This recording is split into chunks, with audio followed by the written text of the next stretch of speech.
Sir, you're charged with especially aggravated kidnapping. You're also charged with aggravated assault, and you're charged with theft of a firearm worth less than $2,500. You're talking about stuff that is not relevant. Hello and welcome to the Court of Public Opinion. I am the recovery addict, and boy, do I have a case for you today. Why is the dog chewing on this guy? I think they have got the wrong guy there. They got the wrong guy, and the dog was biting him. He roughing him up quite a bit. Chewing. There's a lawsuit.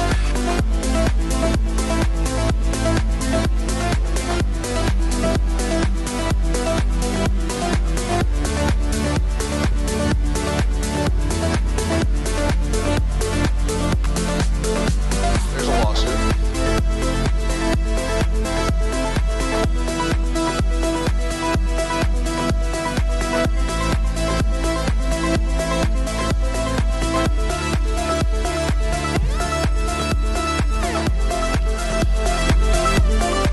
Oops, turn the volume up instead of down. I'm back. How was lunch? Lunch is over. I got my my mug and my water bottle ready, so there's your warning. A little bit of ASMR coming up.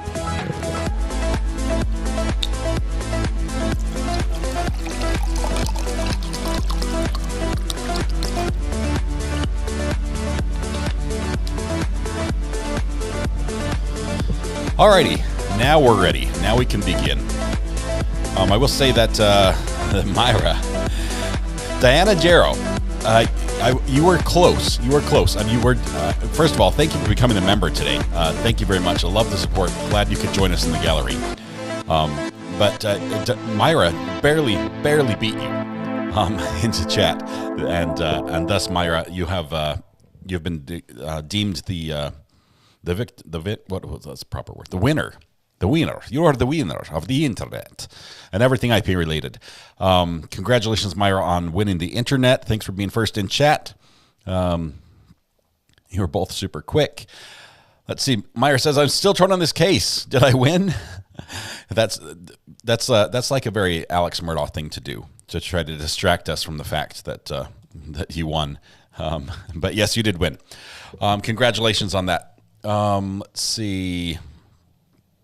Golden Mom graciously surrendered the internet. It's always good to have a peaceful transfer of power. I like that. Golden Girl's here as well. DMB is here. Minsky. Adam Nusky. Let's see. Maybe you can take out the whole city this time. Douglas is here. I put the video I was referring to in the comments of the last stream. I suggest watching it to avoid ever ending up on RA's channel. What? What are you talking about, Douglas? Let's see. Hello, everyone. Toxic is here. We've got a mod already. Oh, there it is. Let me show. I'm going to show this here really quickly. There's the link. It won't let me click it. It won't hyperlink it for some reason. But so there's the link. Tell me again, what's this link, Douglas, that I just allowed? Let me know what it is. Myra, you can take anyone out but Recovery Addict House. Who's taking people out? What's See, last time I won the internet, the whole neighborhood lost internet. Okay, that's it. Yeah, don't take out my house. No, as a matter of fact, I was watching. They're building fiber in my city. They're building it on like all the other roads but mine. I'm waiting for my road to be next, and I've prepaid. I've ordered. I'm on their customer list. They call me and ask me how I'm liking the service, but I don't have it yet. So hopefully any day now we'll get fiber internet. Let's see. I was away leading up to lunch. Is the state still going to rest today? Great question, DH2. The state probably is going to rest tomorrow morning is the latest info. So I'm not sure what time. Mr. Parputlian was saying if they say tomorrow morning, I think it will probably be tomorrow afternoon, end of day. So he just assumes that they're going to run long. Maybe it's going to be his cross that runs long. See, I don't see it, Douglas, but YouTube doesn't like links and comments. No, I had to approve that one manually, Adam. It's there now if you scroll up high enough. But you might have to copy and paste it. Let's see. Anything noteworthy happened this morning? Oh, Town Chill, there was a little bit of good stuff. We had, let me move my mug before I dump it on my laptop again. We had a sled agent. I was trying to think, who did we start the day off with? Was it the sled agent first thing?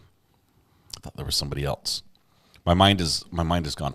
The pickles are Sam's Choice Spicy Maple Bourbon. Yes, they're good. We had a slate agent testify, and he's the one who authenticated this video, or laid the foundation for this video.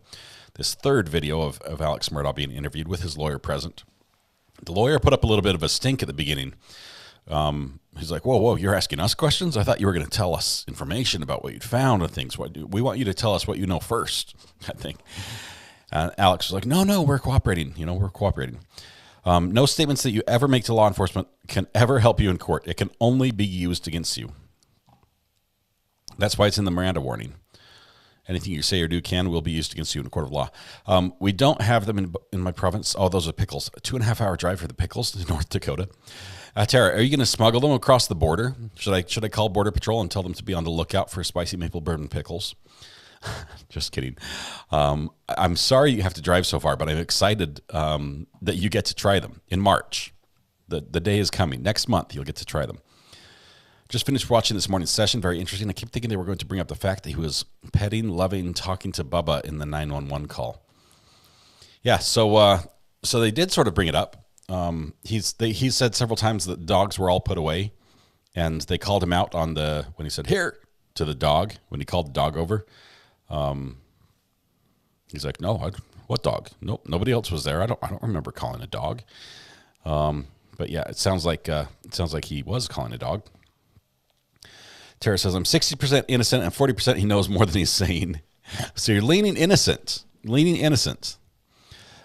I just watched EDM. She had a great point. We're not jurors. Therefore, we can voice our opinions. Creative thinking is a positive thing. Not everyone needs to agree. Life would be boring. Thank you, Tish. That's what we do here. We do have a lot of opinions, and we do share them.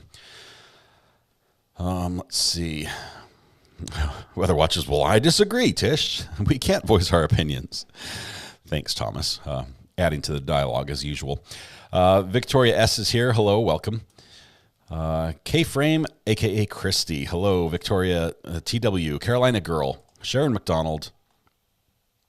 Denise says, good afternoon, recovery addict and family. No more meetings today, but boss is coming into the office, so may have to talk to her. Do you want me to talk to her, Denise? Because I could do that. Just let me know when she's on the line, and we'll go ahead and give her a good, a stern talking to. Just let me know what I should tell her, though. I mean, I can be guided a little bit in these discussions. Max here. Let's see. Air McCurdy, broker at the Beach on Realty. Anyone able to recap? Ari, the state's almost done. Here's the recap. This is what I'm going to give you. The state's almost done. A lot of what we've heard so much evidence. It sounds like we've heard it all before. Even though there's a couple little bits that might be new. It's the same thing we're hearing from different perspectives. A lot of this we're seeing the events as they occurred the night of the murders on the morning of the investigation on the Moselle property. Alex stole it. From different vantage points. So it's like, well, this is from this officer. This is from this officer. So we're getting one more of those. So it all sounds new. This particular one happens to be also the agent that did the interview at the office, 2 months later. So we get that additional bit of information, but it's covering stuff that we've already heard. So there's not a lot of new stuff. Basically, what has to happen is the state is running out of time to connect all these dots, to take all these pieces of evidence and information and really timestamps and GPS locations and steps and little bits of fragments of information and video and everything and stick it all together in a timeline that the jury can understand. And they've got a little limited amount of time to do that, and it better not be all in their closing arguments because jurors are going to make up their mind before then. But they've got all this time to, about 24 hours is what we're expecting for them to put all this together. Hopefully during that time as well, we want to hear about the GM data, the GPS data from the vehicle that we just got last weekend from GM. Speed data, GPS data, just more data than the FBI was able to extract from that vehicle using their hacked method. So that's where we're at. We're sort of we're sitting around. We are going to have as we start this afternoon, we're going to have some more. Let me turn this on right here. Hang on. That on, that off, this on. There we go. As we start this afternoon, we're going to have some more of that video. I think we've got about 20 more minutes of the video to be played. So I don't think we'll have any bombshells in there, but I think Alex, at least his lawyer, is noticing that that he is the suspect, right? There were some suspicions at the beginning. The police are like, oh, no, we just start trying to rule you out type thing. Yeah, well, he is the suspect. They're asking more and more questions that are pointing in that direction. So I wonder if it will get more confrontational as the interview goes on. So far, Alex appears to be a willing participant in everything. And almost, when I saw it initially, I thought something doesn't sit right when I saw this. But the police officer was saying, oh, we've got this other data stores that we're trying to access. You know, we're trying to access the vehicle, which is going to take some time. And we're trying to access OnStar, you know, all this. And these are all things that they can get with a subpoena generally. And so Alex then turns in and says, oh, well, if there's anything I can do, you know, any paperwork, I can sign anything to, you know, to speed that up, let me know. I'd be willing to do it. And that, I thought it sort of comes across as like, I want this information out there, but at the same time, this is information he could not prevent from coming out. And so it makes him look better saying, I want to expedite it than saying, why do you need that? You know, good luck with that type thing. So I think my take on that one was I thought that was suspicious, the way he said, if there's anything I could sign to speed this up or anything, I would, especially when he's not really showing any interest whatsoever in finding who the killers are. Anyway, just that was my hot take. Alex Murdaugh stole all of it. That's the summary. Let's see, Norma. Douglas is on the beach. He sent me pictures from the beach, and it is incredible. He's on the West Coast, though. So it's water you look at and don't get in because it's too cold. If you want to get in the water, you have to come to the East Coast where it's a little bit warmer, or, you know, go down to Florida or Texas or something. Who's up for more unofficial body language interpretation? Hey, Rich, the only reason I did that was because the judge looked like he was about to pee his pants. And the lunch was well overdue. And he was fidgeting and turning, and you guys were watching the interrogation. I had like multiple feeds going, so I could see the camera angles that was pointed at the judge. The judge is turning, is looking, he's almost bouncing in his chair. That's body language I can read pretty well. Okay, I've got kids. I know when somebody needs to go to the bathroom, and the judge needed to go to the bathroom. Anyway, so that's what I was interpreting for you. Let's see. Lady Writer's tapping foot impatiently. I will not be ignored. Please acknowledge my presence. Just practicing my inner Alex. Lady Writer, I see you. As a matter of fact, I skipped everyone else to get down to you. So now I have to go back up and see all the other people I missed. And there are a lot. Oh, there's a lot. Oh, my goodness. Mary Kay, Dilly Pickles, Misty Farley, Adam Nusky, I see you, Ritz. Let's go. Tony Fortune. They're going fast today. They're running out of time. They need to get something good. Lynn Hoke is here. Heather Barnett as well. Running Grey Wolf. Cass, hit the like button. Thank you, Cass. Dilly Pickles, Grumpy Cat. Are the sounds working for you? I think they are. I think I heard them. Sunshine Sunflowers, Linda Hill, Ritz, Susie. Norma's here. Linda Hill, I got you again. Douglas, stuck creeping clients from having panic attacks. For some reason, those words can't go together in my mouth. Douglas, stuck creeping clients. It's the keeping. That's it. I was adding the R. Stuck keeping clients from having panic attacks. That makes sense now. The creeping clients was not as logical in my head. Roxy, Rowdy, both of you are here. Court TV vote is guilty. We'll see. We want to wait until after the defense gets a crack at this and see where we end up. Lisa B, Adam Nusky, Running Grey Wolf, KX Star, Angelina Knox, we're back. Mac, notice the chat moves with the open beat. Oh, that's funny. Do you guys type in sync, in sync with the music? Have I trained you that well? That's awesome. That's awesome. Maybe we should have music all throughout the day, and then chat will just it'll be like a little equalizer audio meter as it scrolls. Let's see. Myra's here. She has to be. The internet's hers today, so stick around. Grumpy Cat, Lena Munford is here. Tracy Anzar, Angie. Afternoon mods. TW says, I know I'm getting old. I know I'm getting old because right after I pour my morning coffee, I have to use the lavatory. It might be because I'm doing the ASMR as well. TW. Dilly Pickles. Yes, we're celebrating Myra's win. Big win. It's the second time around. Hopefully this time will be a little easier than last time. We didn't go easy on her last time. Ritz is here. Sassy Girl. See you, Sassy Girl. Veronica Reyes, Lady Writer. I see you again. This is probably the first time. Hello, it's me. Is that like an Adele song? Is that what you're getting at there? Do I know my pop music well enough to call that out? H-Frame, how was lunch? It was fantastic. I sort of had like a multi-part lunch. I'm trying to think how I started. Oh, yeah, I started with a full jar of spicy maple bourbon pickles, and then I ended with an empty jar of spicy maple bourbon pickles, but that didn't really fill me up. And so Mrs. R.A. was kind enough to make me a chef salad, which was delicious. And then I had, I snuck, because Mrs. R.A. also made some homemade wheat bread the other day. I snuck a loaf out and cut a couple slices and put some butter on it and just topped it off with that. So I had a great lunch. It was delicious. How was your lunch, H-Frame? Diana, that's here, day late and dollar short. You were so close, though. So close. Chris, good afternoon to you. Lady Writer, here again. That's like number 3. So just for the record, Lady Writer, 3 times I've seen you. Psychic. Christine Hathaway Cooley's here.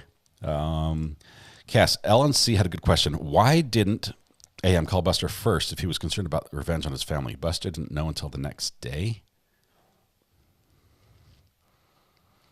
Where was Buster that night? Was he like out of town? Because I know that the police basically said Buster was one of the first people they cleared in this. So I think he might have been away. Myra says, I wanted to remind everyone the last time I had internet control, your neighborhood lost internet. I remember vividly, Myra. It was a rough day for me, but today will be better. I trust you. Kickstar says, Italian sausage, peppers, and onions, slow cooking on stove for dinner tonight. It smells delicious, I bet. Windows open, house, yep, and house smells delicious. I was just thinking about that, the sausage, peppers, and onions on a slow cook. That's, you're taunting your neighbors is what you're doing, Kickstar. You're just letting them smell, but, they're not going to get any. $2 inflation, day late and $2 short, right, TW? Listen, fiber is not all that. Heather, Fiber has symmetrical upload. That's what I need. The download speed on, I'm not complaining about. I get like 800, 900 megabits per second. It's gorgeous. I love it. I can watch like 7 different things at once, and I do. And I mean, Mrs. R.A., I'll out her. I'll throw her under the bus a little bit. She also, like on her tablet, she'll have multiple videos going at once. We can download multiple things at the same time. And it doesn't ever hiccup on the download. It's the upload I have a problem with because I use about 7, 8, 9 megabits of it for uploading my channel to YouTube. And if there's ever a little dip in that, then you guys get the buffering symbol. And I need that upload to be about 700 as well, so I can upload to a couple different sites at the same time. They are building fiber in my city. It's not a city. It's barely a town. I think we have about 5,000 people in it. Running Grey Wolf, we have 5 golden retrievers and 10 times the hair. Yes, you have dog brushes. You'll need some dog brushes. The victim and victor of the internet. Adam, that's a good alliteration there, victim and victor. I'll try to incorporate that in a future announcement. Are we going to hear more from GM? You're talking about the GPS data from that, because the actual GM, the witness that basically authenticated the data as he delivered it, I think we're not going to see him again. He was just saying, this is real. I haven't looked at it. It's real. Here it is. There's probably going to be an expert that looks at it and testifies to it, and we might hear that today. We're getting fiber everywhere around me. Thank goodness it hasn't affected my internet yet. Fiber is a good thing. I really like it. It goes at the speed of light. Chris says, seems like it always goes like that everywhere but your street. Now that they know I've paid for it already, they're like, oh, we've already got him. We have to bribe everyone else first. I'll be the last one to get it, I'm sure. Had lags and outages, the Spectrum Internet, and then fiber, says Heather. This is Metronet, which has some better ratings. Spectrum and, or not Spectrum, but Suddenlink and Optimum were the 2 bottom internet providers in my area, and then they merged to be the same company. And somehow their overall service resulted in a net loss. It was awful. Lunch is over. Now I need a nap, says Alexis. Grumpy Cat's here. Cousin Eddie will not be a witness. I don't think so. I think Harpootlian was bluffing when he said, "I'm so excited to cross this guy. I'm just looking forward to it." I think he was bluffing, because just before then he was saying he literally was told, Creighton Waters, that defense would stipulate that our client is a liar as long as this doesn't come in, this being Cousin Eddie.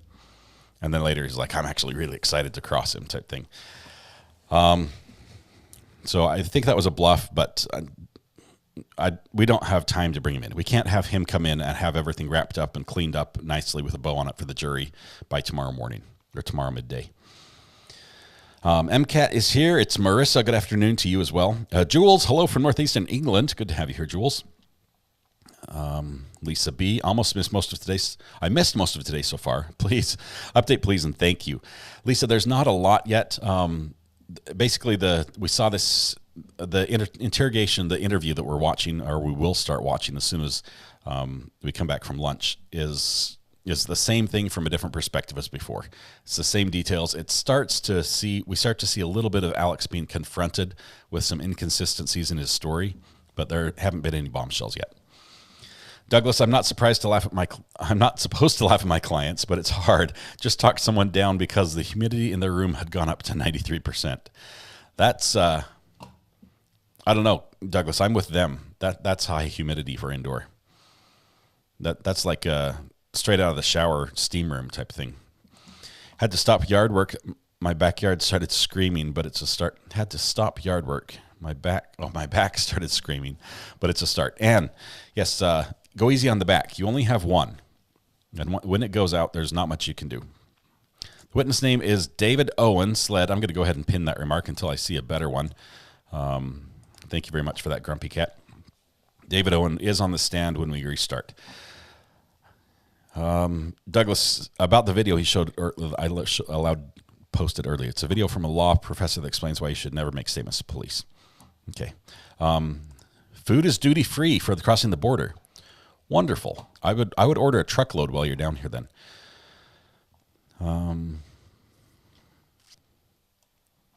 Let's see. It was a pleasure competing with such a great opponent. Myra, this acceptance speech is something I've never seen before in someone who won the internet. Usually there's a lot of regret expressed, but the grace with which you've accepted your responsibility is admirable. Border Patrol is too busy looking for egg smugglers. Man, what is with the price of eggs and the price of butter right now? Have you guys tried to buy these? I know this only because first I like eggs, but Mrs. R.A. likes to cook, and a lot of times you cook with butter. And butter is like gold now. So in addition to having to order chickens now and build a chicken coop, I'm going to have a small herd of cows that can keep me in fresh butter. Phoning the Border Patrol. I got a hot tip on somebody smuggling some pickles. Bring me in whatever you confiscate. Over. Yeah, I would definitely do that. If I could make a deal with the Border Patrol guys, I'd throw you guys under the bus for free pickles. No, I wouldn't. I'd never do that. If the state doesn't call Cousin Eddie as a witness, do you think the defense will? No. Chris, I absolutely think they're going to keep him out. If whoever brings it in, the other side loses. Or whoever brings it in is going to lose. That's what I think. It's not worth it. Corey Fleming was not his attorney, but rather his attorney friend, also his partner in crime and ripping clients off. Alex fed the Satterfield boys to him at the funeral, and Corey, quote-unquote, represented them on paper, but they never knew that they were really being represented by Corey. They always thought it was Alex, Lindsay. So he did it to make it look good on paper, but they never knew.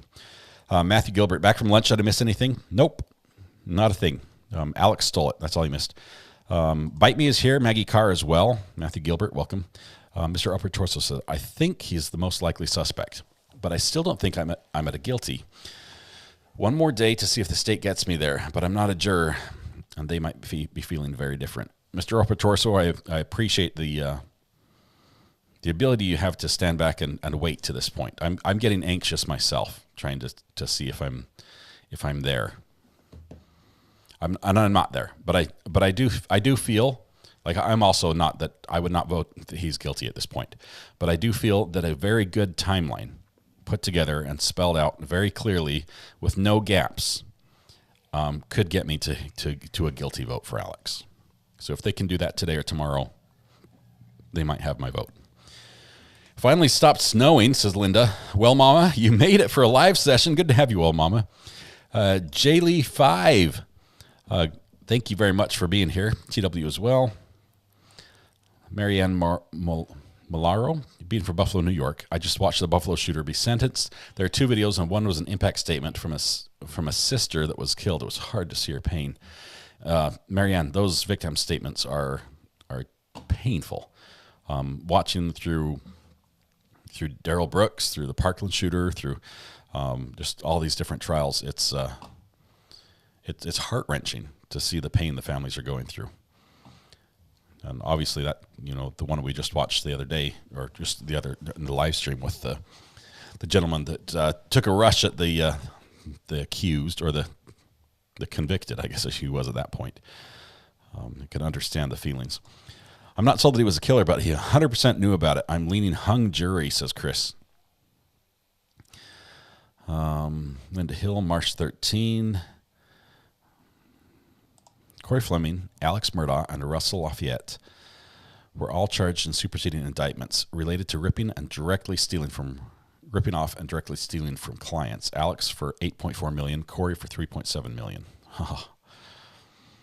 Not the good guys, is what you're saying, Lindsay. Is that what you're saying? They were the dark cats in the movie. Still smelling a mistrial. What a mess. Ritz, are you thinking it's going to be because of COVID or something else? I just made $200 for telling someone that there were humidity sensor had fallen into the water. Yeah, that's just about 100% humidity. If he's innocent, why in the world would he lie or deny being at the kennels? Dilly, I want to hear the defense to explain this. No, I understand the defense does not have to prove anything, right? If the state doesn't prove it, then he should not be convicted. But there will be a defense presented. They're not just going to rest at the end of the state's presentation. I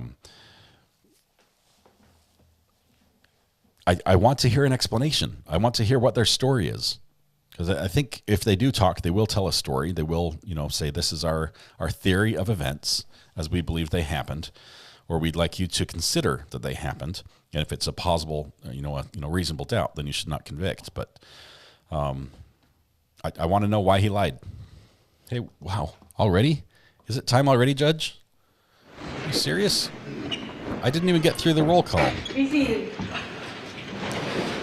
Cat, welcome. Red Pen, Tabitha, Linda, Chairbear, Grumpy Cat, P. Cooper, Sherry Zabar, Matthew Gilbert, Need to Be Glamping, Lady Writer, again, Debbie, I think Stephen Lee is trying to have you contact him, by the way.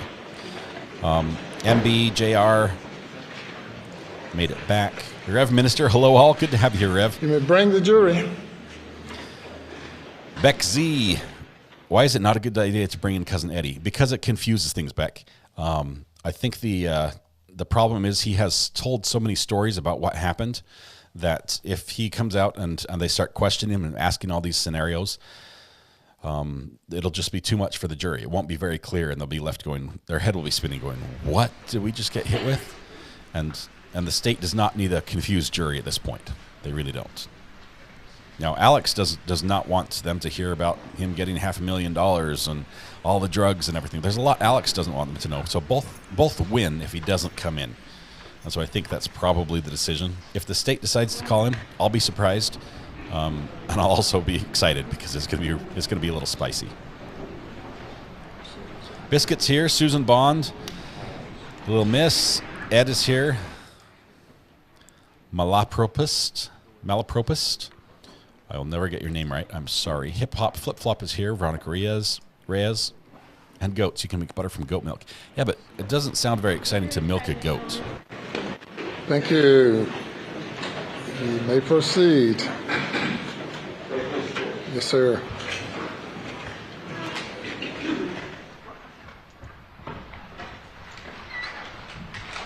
Now we're going straight into an interview with interrogation video. Specific scope on it. I don't know if you had, or we asked, when was the last time that gun had been seen? Do you know of? I know that we looked for it around the Christmas holidays. I'm not sure if this is in sync or not, but I'm going to show the Get other it video around too. the Christmas holidays. I asked about it around the Christmas holidays. 20, this past Christmas Yes, sir. holidays? Okay. And that was the replacement, what I guess we call it. That's correct. Okay.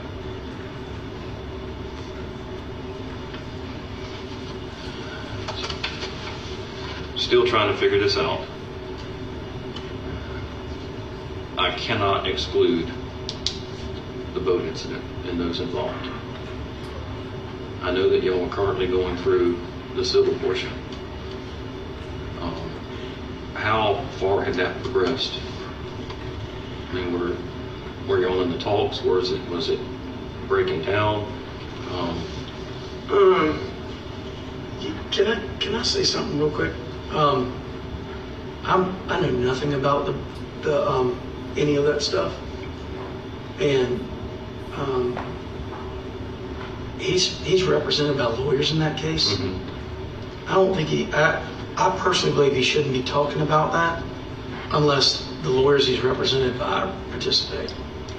I don't think it's. I mean, I'm sure that they're happy to do that, Mm-hmm. but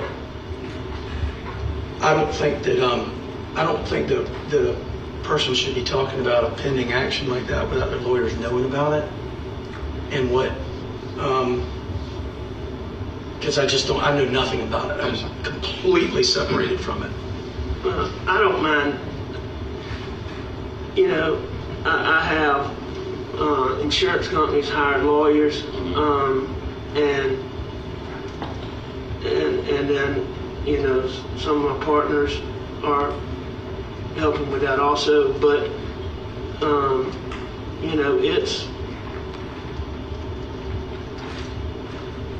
it's made some progress. It's still unresolved, but it's not in its initial stages by any means.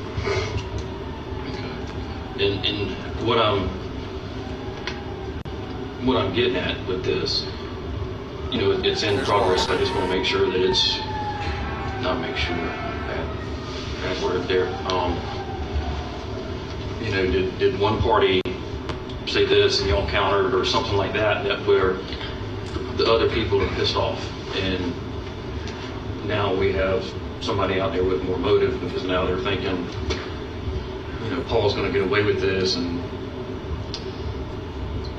I mean, I'm not aware of any of those discussions. The only thing that I am aware of is that I've learned that one of the daddies of one of the kids in the boat wreck went to lengths to, or maybe it was his son, I don't know, but I was told that there are people out there that were being told you can't be friends with Paul and the Murdaughs and with us. You got to choose. And that was a dad going out telling. I don't know. Or it was that dad or that kid going out saying this stuff. I don't know that. I was told by a person who had been told that. The jury is hearing this. It's Nate Tootin is the boy's name. Okay. So is that, you can find out from him. Any kin to Nolan? It's Nolan's younger brother. Okay. It's Nolan's younger brother. So. Thanks, Abby. I'll take a look for it.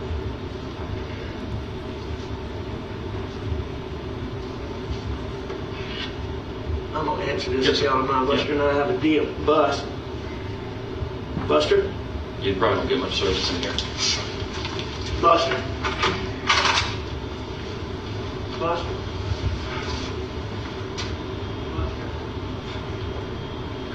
If you go outside, hit that green button on the right.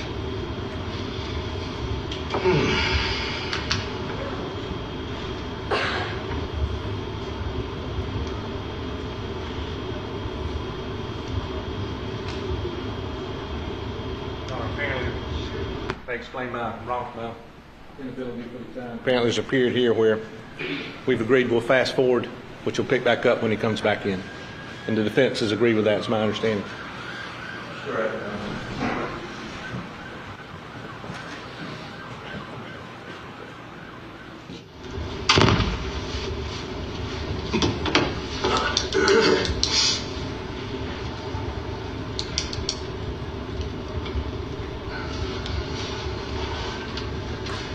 If you don't have any more questions,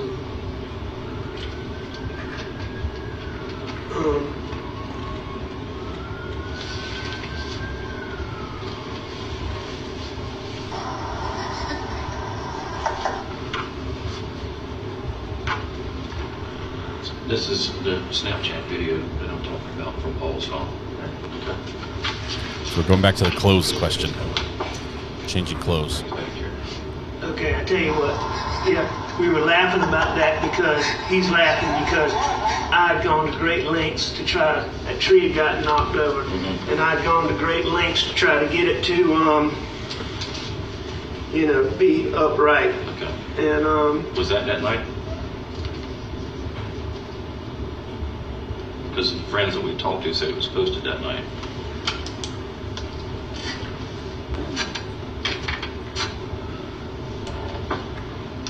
I'm not sure.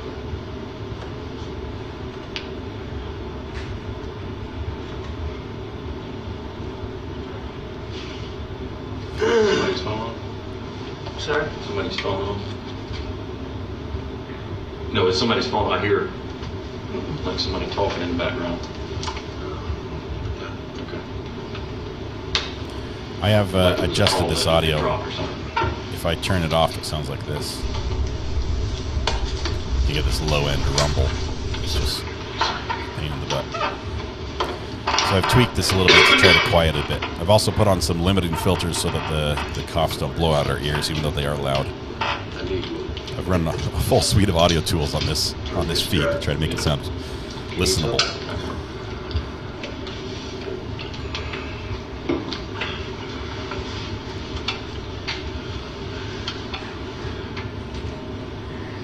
Anybody from the boat or their family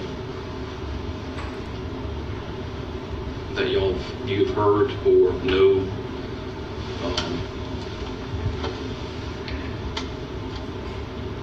of any issues with them recently or prior to this incident? Like any confrontations? Or them saying anything in the community about the lawsuit or the pending charges, anything that would kind of lead me. I mean, David, I told you about the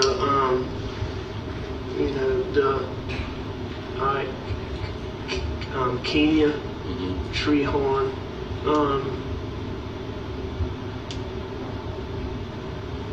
A month or so, maybe 6 weeks before this happened, called me, just all out of sorts, and told me, I told you about Yes, this, sir. right? We've interviewed her, yes, sir. So, I mean, she said she'd heard it from 2 different places that family from the boat wreck was, it was over the top that I really didn't, pay it a bunch of attention.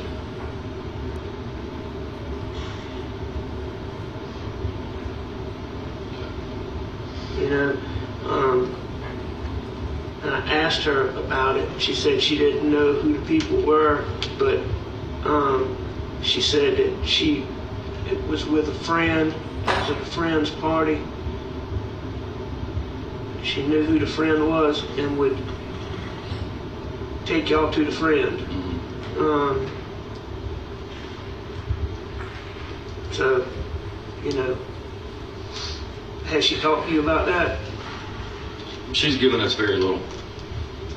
Do you feel like she's being evasive?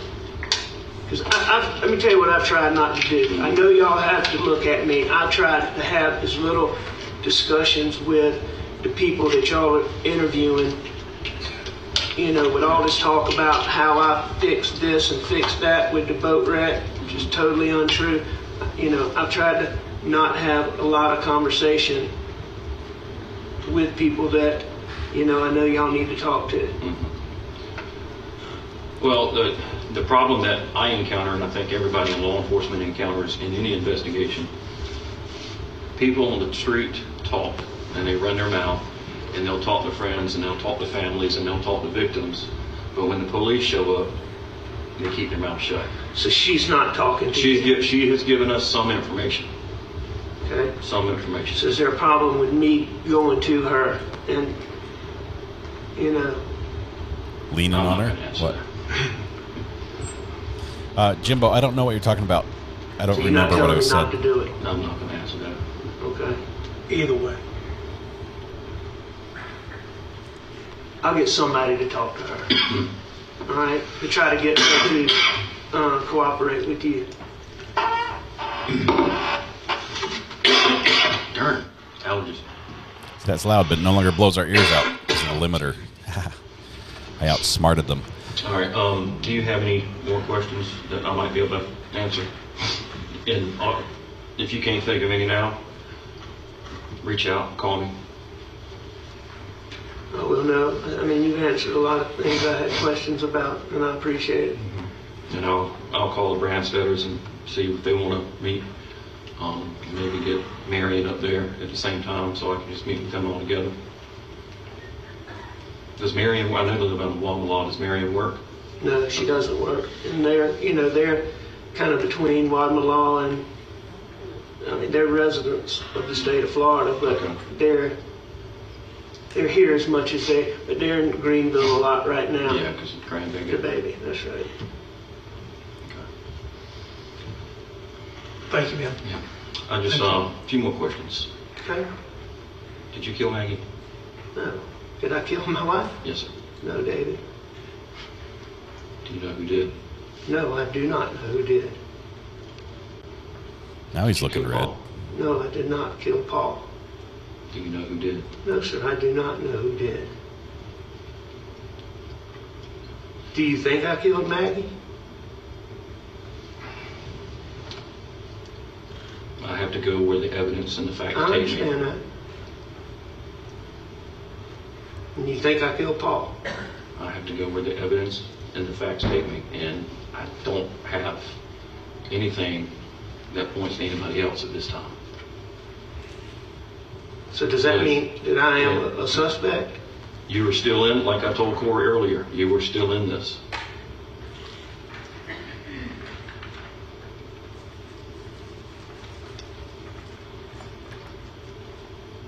With everything that we've talked about, with the family guns, the ammunition, nobody else's DNA.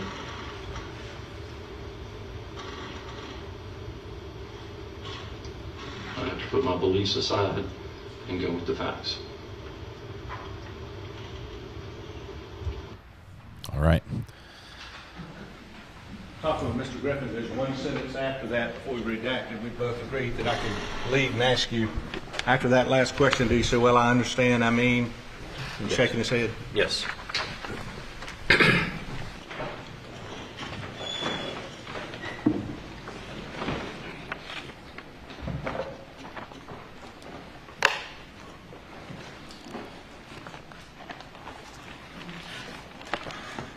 So on August 11th of 2021, after this interview, during this interview, did you consider Alex Murdaugh a suspect in the death of his son and his wife? He was the only known suspect at that time, yes. And that day, was the case transferred from Solicitor Duffy Stone to Attorney General Alan Wilson with the South Carolina Attorney General's office? Yes, it was.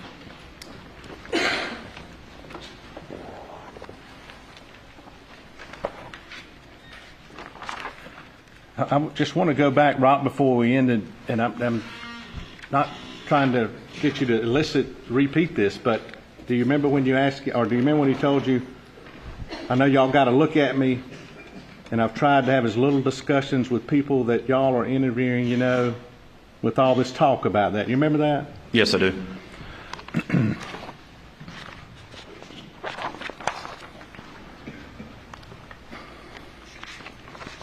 How did you take that statement to mean, his answer when he said that?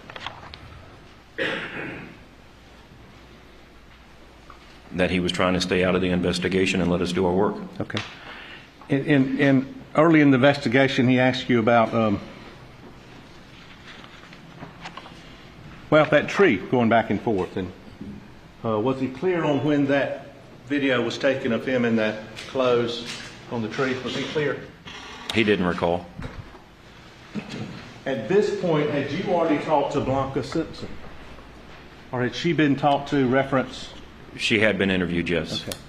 And at some point after August 11, did Blanca Simpson also provide some information in investigations about a conversation she had with the defendant, Alex Murdaugh? Yes. Okay. And was that concerning a shirt? Yes. Several months later, she provided information that she and Alec had a conversation about. Oh, go ahead. About what he had been wearing that day when he left to go to work. And just briefly going through the interview, you asked him about when Maggie was coming to Moselle and why. Did you have in this course of the investigation, did you have the emails from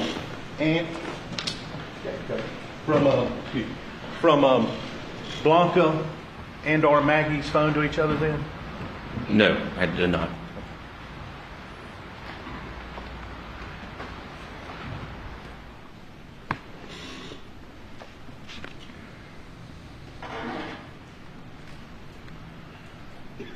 And early on in the interview, you asked him how long he'd stayed at his mama's house?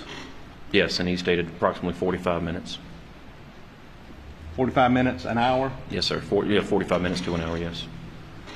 And at that point in the investigation, had you talked to Michelle Shelley Smith about a conversation she had with Alex Murdaugh and the amount of time that he said he was there? Yes, she had been interviewed by that time. Again, there were so many agents going out and doing interviews and reporting back to me.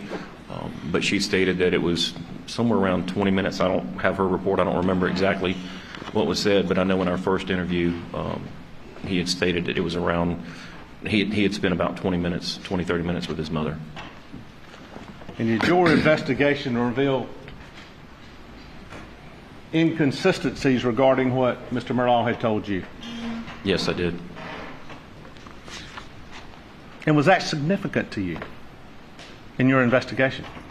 It was, because it wasn't one inconsistency, it was several inconsistencies over a period of time that were repeated. Now, you asked him about a list of guns several times in these interviews. Did you ever get a list of guns from Alex Murdaugh? I have not. Between June 7th, 2021 and August 11th, 2021, this interview, how many times did he call you asking about the investigation? We spoke approximately 5 or 6 times.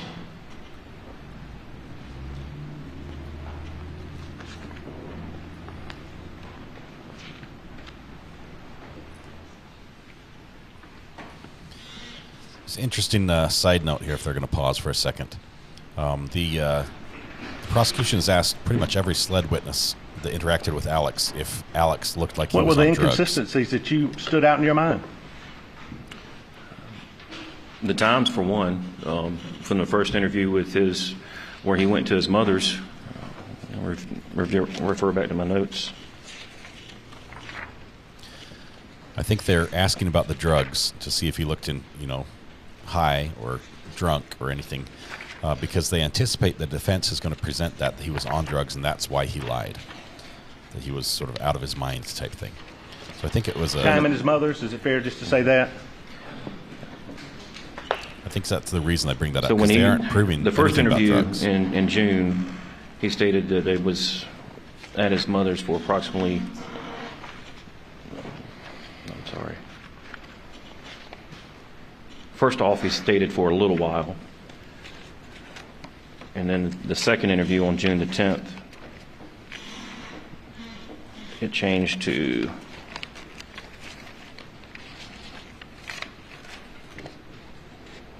sorry, give me just a second.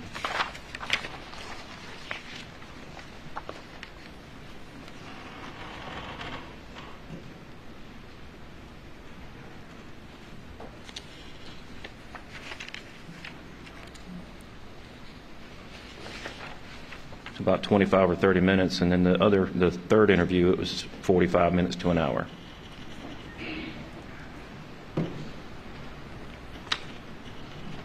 And then some other inconsistencies is how much time he spent with Paul riding around.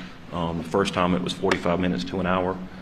The next time he talked about riding on the farm anywhere from an hour and a half to 2 hours. And then the inconsistencies, I had the information from Rogan Gibson that he believed he heard Alec in the background. And on the 3 interviews, Alec had never indicated that he was at the kennels, that he was at the house either taking a nap, playing on his phone, or watching TV, and this was after dinner. Question. Was he ever inconsistent about whether or not he went down to the kennel after supper that night?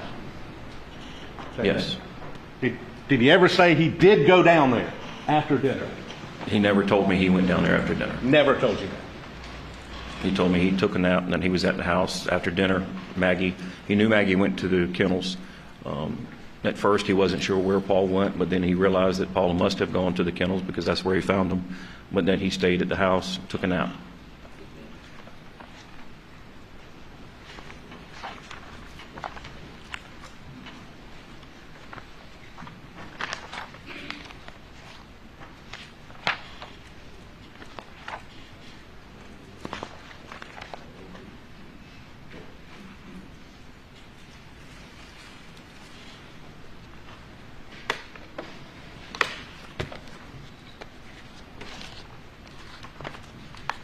Now, there's been some discussion, and I think your testimony was he brought it up on the 911 case about the boat case. Yes, sir. And that happened in what year? February of 2019. 2019. And was that case null prosequi, dismissed by the Attorney General's office in the after Paul's death? Can you prosecute a dead man? No, sir, you cannot. And it's my understanding that the Attorney General's office null pros Paul's case in August of 2021. So that case, criminally, like we're in a criminal courtroom, was over? Yes, sir.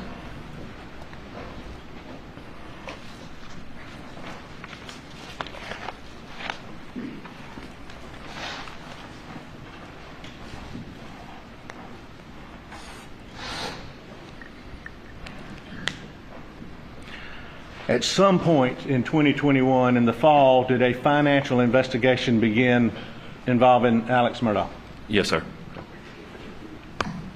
Would it be fair to say that overlapped with this investigation? It did. Would it be fair to say those investigations fed off each other? They did. From the information that I was learning from that investigation into the finances, it gave me additional people to consider, to look at. And consider even to look at Mr. Murdaugh as, a reason why or why not. Were there individuals in the financial investigation that you also interviewed in reference to this investigation? I did.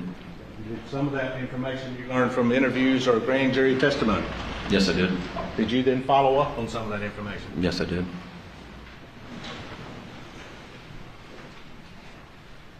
The criminal case stopped. There still might be a civil case against his estate, though.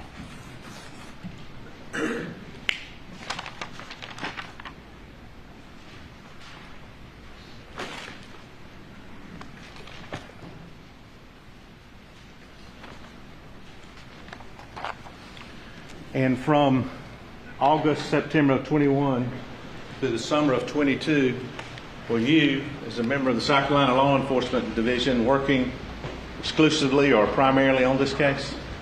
That's correct. And were search warrants still out there you were waiting on? Yes, sir. There's a multitude of search warrants. And let's talk just a moment, and I'm about through about the phones, if we could. Okay.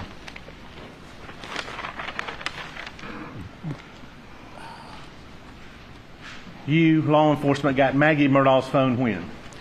When did you actually take physical custody of it? Maggie Murdaugh's phone was recovered on June 8th, 2021 on the side of Moselle Road. And what, Were you able to do you law enforcement, you know what I'm talking about, able to get how much information did you get from Maggie's phone in this investigation? The family gave us, I believe it actually came from Alec or either Buster, but we got access to her phone via her password. So we were able to do a full extraction from her phone. Full extraction? Yes, sir. And some of that is included in the timeline that's already been entered. It's going to be entered by Mr. Waters in a little bit, right? Yes, sir. Full extraction? Full extraction. Now, how about Alex's phone? Was it initially taken on June 7th or June 8th? It was not taken on June 7th or June 8th. We got an extraction on June 10th when we met for our second interview. But that was just a logical extraction, not a full extraction. Which was, I don't really understand, but that's the surface, right? That's just the surface. Off the top. All right. Did you ever get that phone back? In September, yes, sir. September. And at that point, was further information attempted to be gathered from Alex Murdaugh's phone? Yes, sir. Okay. And how successful was that? Being the time difference between June and September, a lot of the earlier on information had been overwritten. Just the way the computers work, you have to clear out memory to make room for new memory. So some information had been not erased but cached out. So we were able to gain some information from the logical in June and compare it to the full extraction that we got in September. And were you able to determine what had been erased also? There were some phone calls that had been erased, yes. Now let's talk about Paul's phone. And to go back in the interview just very briefly on Paul's phone,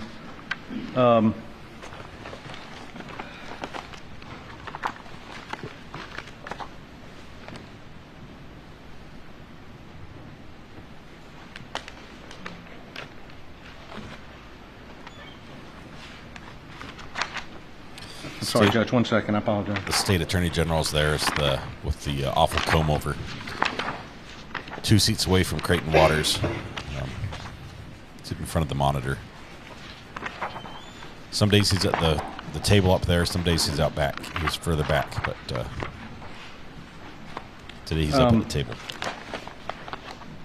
Paul's phone had an empty iCloud. When he turned yes. Paul over and his cell phone popped out, do you remember that? Yes, I do.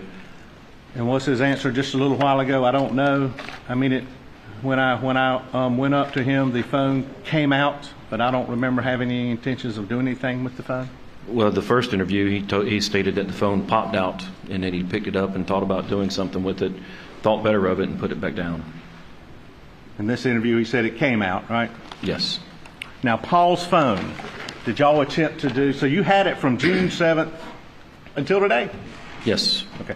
Were you able to do a full extraction on Paul's phone? We were able to finally do a full extraction in March of 2022. Okay, March of 2022. Yes, sir. What, if any, information came as a result of that extraction after March of 2022? The kennel video. You're right, Lindsay. That we've all seen, yes. The kennel video where Paul is videotaping the chocolate lab, and you can hear Maggie and Paul and Alec in there. And that video is time-stamped at 8:44. Say it again? 8:44 p.m. And until that day, what day was it? Do you know? Well, if you don't, that's fine. But it came out. I believe I got the information on April 8th of 2022. Until that day, and it was extracted. To your knowledge, did anybody else in the world know that was on there except Paul? Nobody, to my knowledge.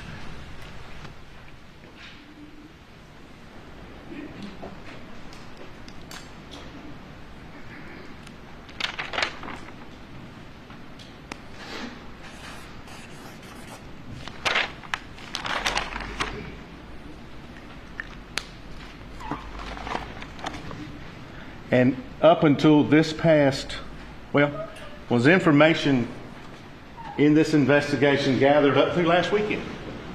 Yes, it is. And what was that? The General Motors information from Alex's 2021 Suburban. Here we go. So SLED from June 7th in combinations with the locals, the feds, have been investigating this case nonstop. That is correct.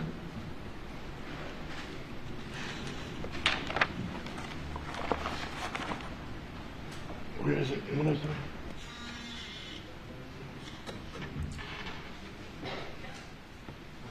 See you, Debbie.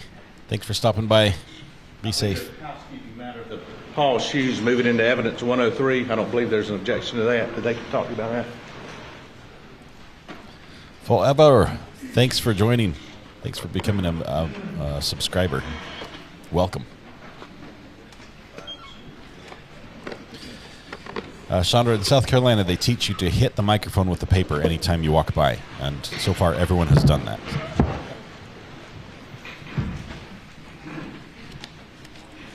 Yeah, you can see Alex's face. Just 1 second.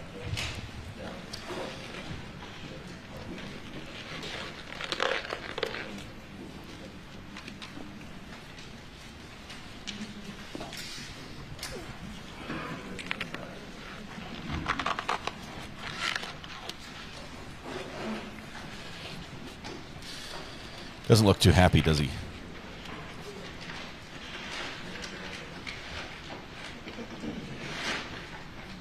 No objection. It's 103 without objection. Thank you, gentlemen. 36. 36 without objection.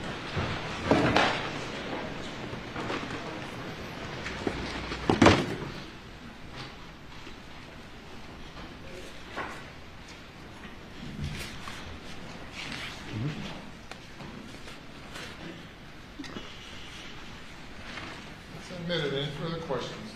Here's the court view. Yes, sir. I don't believe I asked you this, but for the couple of questions. Were there any other credible leads that you've investigated that led you to anybody else beside Alex Murdaugh? Not credible, no, sir. Did you follow up with every lead that came in on this case, social media or otherwise? Yes, we did. All the SLED did?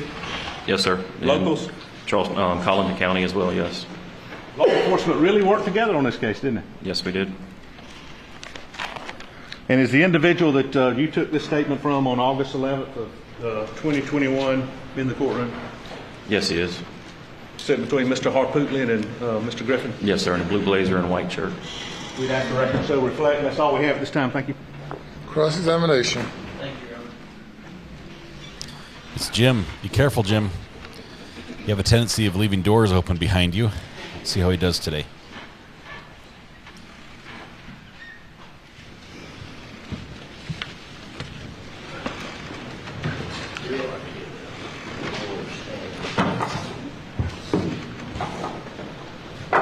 Good afternoon, Agent Owen.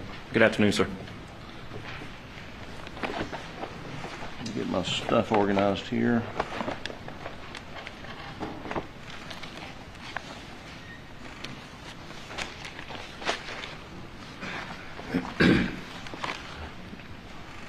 We've heard you explain, and I think Agent Croft explain about sort of the investigative circle. Yes, sir. And I think you talked to Alec about that on the video, that he is in the circle. Yes, sir. And he was in the circle from the moment he called 911, correct? I would say yes. And no one had to give you any lead to put him in the circle, right? No, sir. He called 911. He's the one who discovered him. He's closest in relation to him. So when you're asked about, were you given any other credible leads except the one that led to Alex Murdaugh, I mean, he was there from the moment he called 911. Yes, sir. And what has happened over the last year and a half, 2 years, is, as you explained, you've been unable to get him out of the circle. Isn't that right? That is correct. So if someone's in the circle and can't get themselves out, they end up sitting over there where he is today. That's what happens. Isn't that right? As long as there's credible evidence to keep them in that circle, yes. Well, we're going to get to that. Oh, we already did.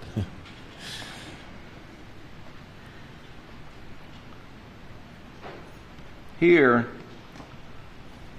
SLED failed to take immediate steps. I mean, maybe it's not all SLED, but SLED and the Colleton County Sheriff's Department failed to take immediate steps to preserve evidence that could possibly exclude Alex Murdaugh from that circle. Would you agree with that? I don't think it was a failure, no, sir. Well, let's get this right. Your investigation, as I understand it, leads you to conclude that Paul and Maggie were murdered sometime between 8:50 p.m. on June the 7th and 9:06 p.m., correct? Yes, sir. And whoever murdered Maggie and Paul would, at a minimum, have in their possession an AR-15 style assault rifle and a 12-gauge shotgun, correct? Not unless they got rid of it. Well, the moment they were murdered, yes, someone had to have, one person or two people had to have murder weapons, right? Yes. Paul was murdered with a 12-gauge, right? Yes, sir. You would agree then that the murderer had a 12-gauge shotgun? Yes. You would agree that the murderer had some AR-15 style assault weapon that killed Maggie, right? Yes, sir. Okay. And you would agree at the time they were murdered, they would have those weapons? Yes. And would you agree that whoever murdered Maggie and Paul would likely have blood and biological material on them following the shotgun blast that essentially blew Paul's brains out of his head? They would have some, yes. And on the night of June the 7th, you said it was after midnight, so it would go early morning hours, but 1 a.m. on June the 8th, you interviewed Alec, and he told you that he had left Moselle sometime between 9 and 9:10 to check on his mother. Is that right? That is correct.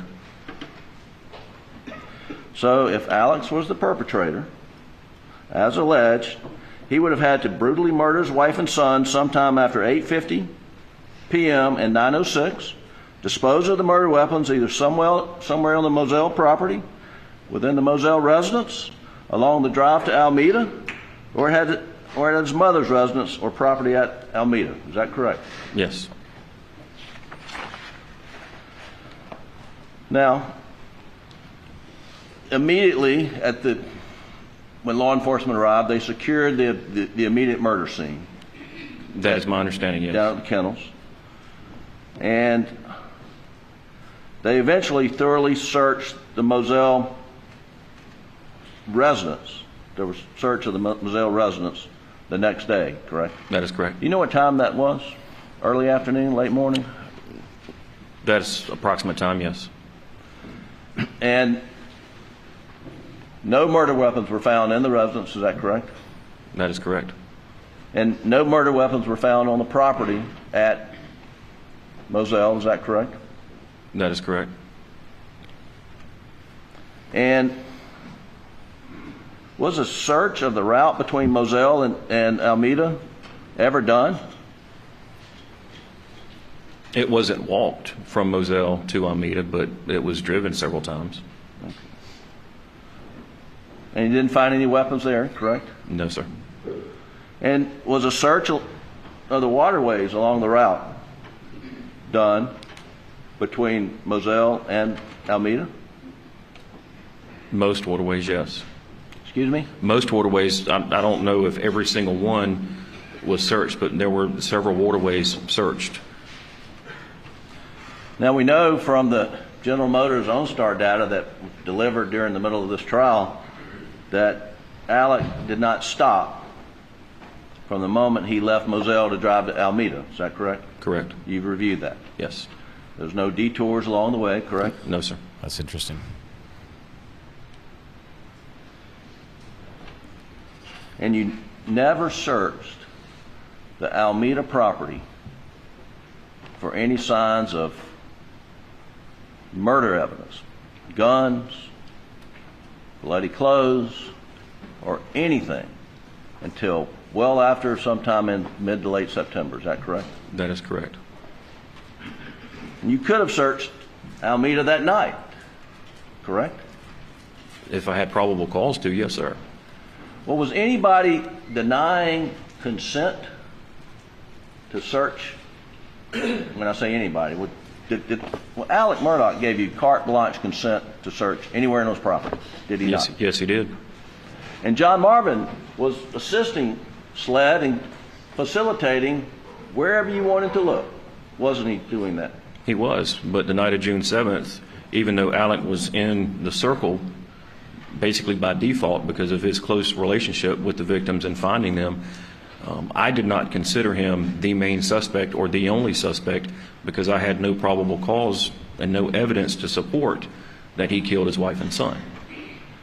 Well, if a thorough, tight, quick, prompt investigation had been taken from the Moselle property, the route to Alameda, and the Alameda property, that could have possibly excluded Alec from this circle, couldn't it? If you found no evidence of guns, bloody clothes, or anything, right? If you know what you're looking for and where to look, and have some type of information that would lead you to that area, yes. And that opportunity was missed. Would you agree with that? I wouldn't say it was missed because it wasn't known about, other than several hours later when we get to the bodies and there are no weapons found. It wasn't until the casings and the shot shells were recovered that I actually knew what the calibers were. No, I get, okay. It's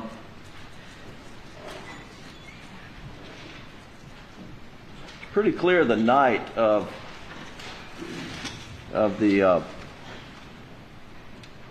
murders, Colleton County Sheriff's deputies on the scene recognized the shell casings as being 300 blackouts, correct? That is what they told me, okay. But I want to verify for myself. Right. And by 6, 7, 8 o'clock the next morning on June the 8th, Rogan Gibson had been interviewed where he said, I thought I heard Alex Murdaugh's voice in the background. Right? Yes, sir. Okay. And Alec had told you that he left Moselle and gone to Alameda, right? Yes. And so as of the late morning of June the 8th, well, let me back up. That first interview with Alec, you state that he did not inform you that he was down at the kennels after dinner, right? That is correct. And you get information from Rogan Gibson that contradicted that. Yes. And Alex Murdaugh is in the middle of the circle on the morning of June the 8th.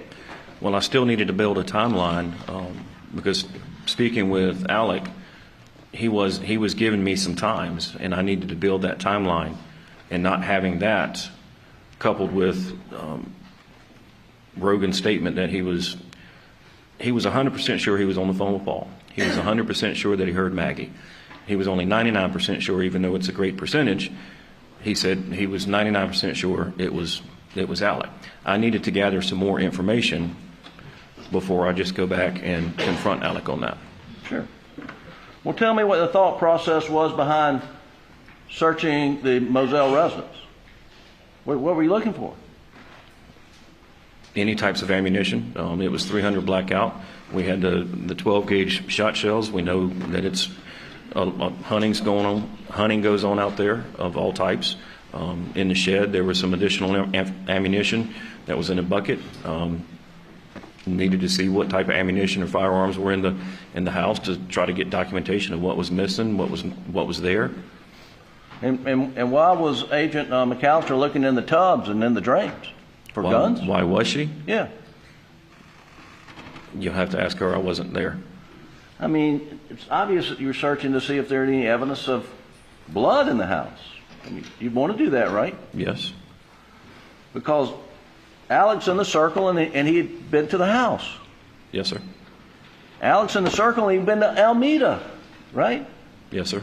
And no one went to Alameda to look for guns or blood or bloody clothes, did they? Not that day, no, sir.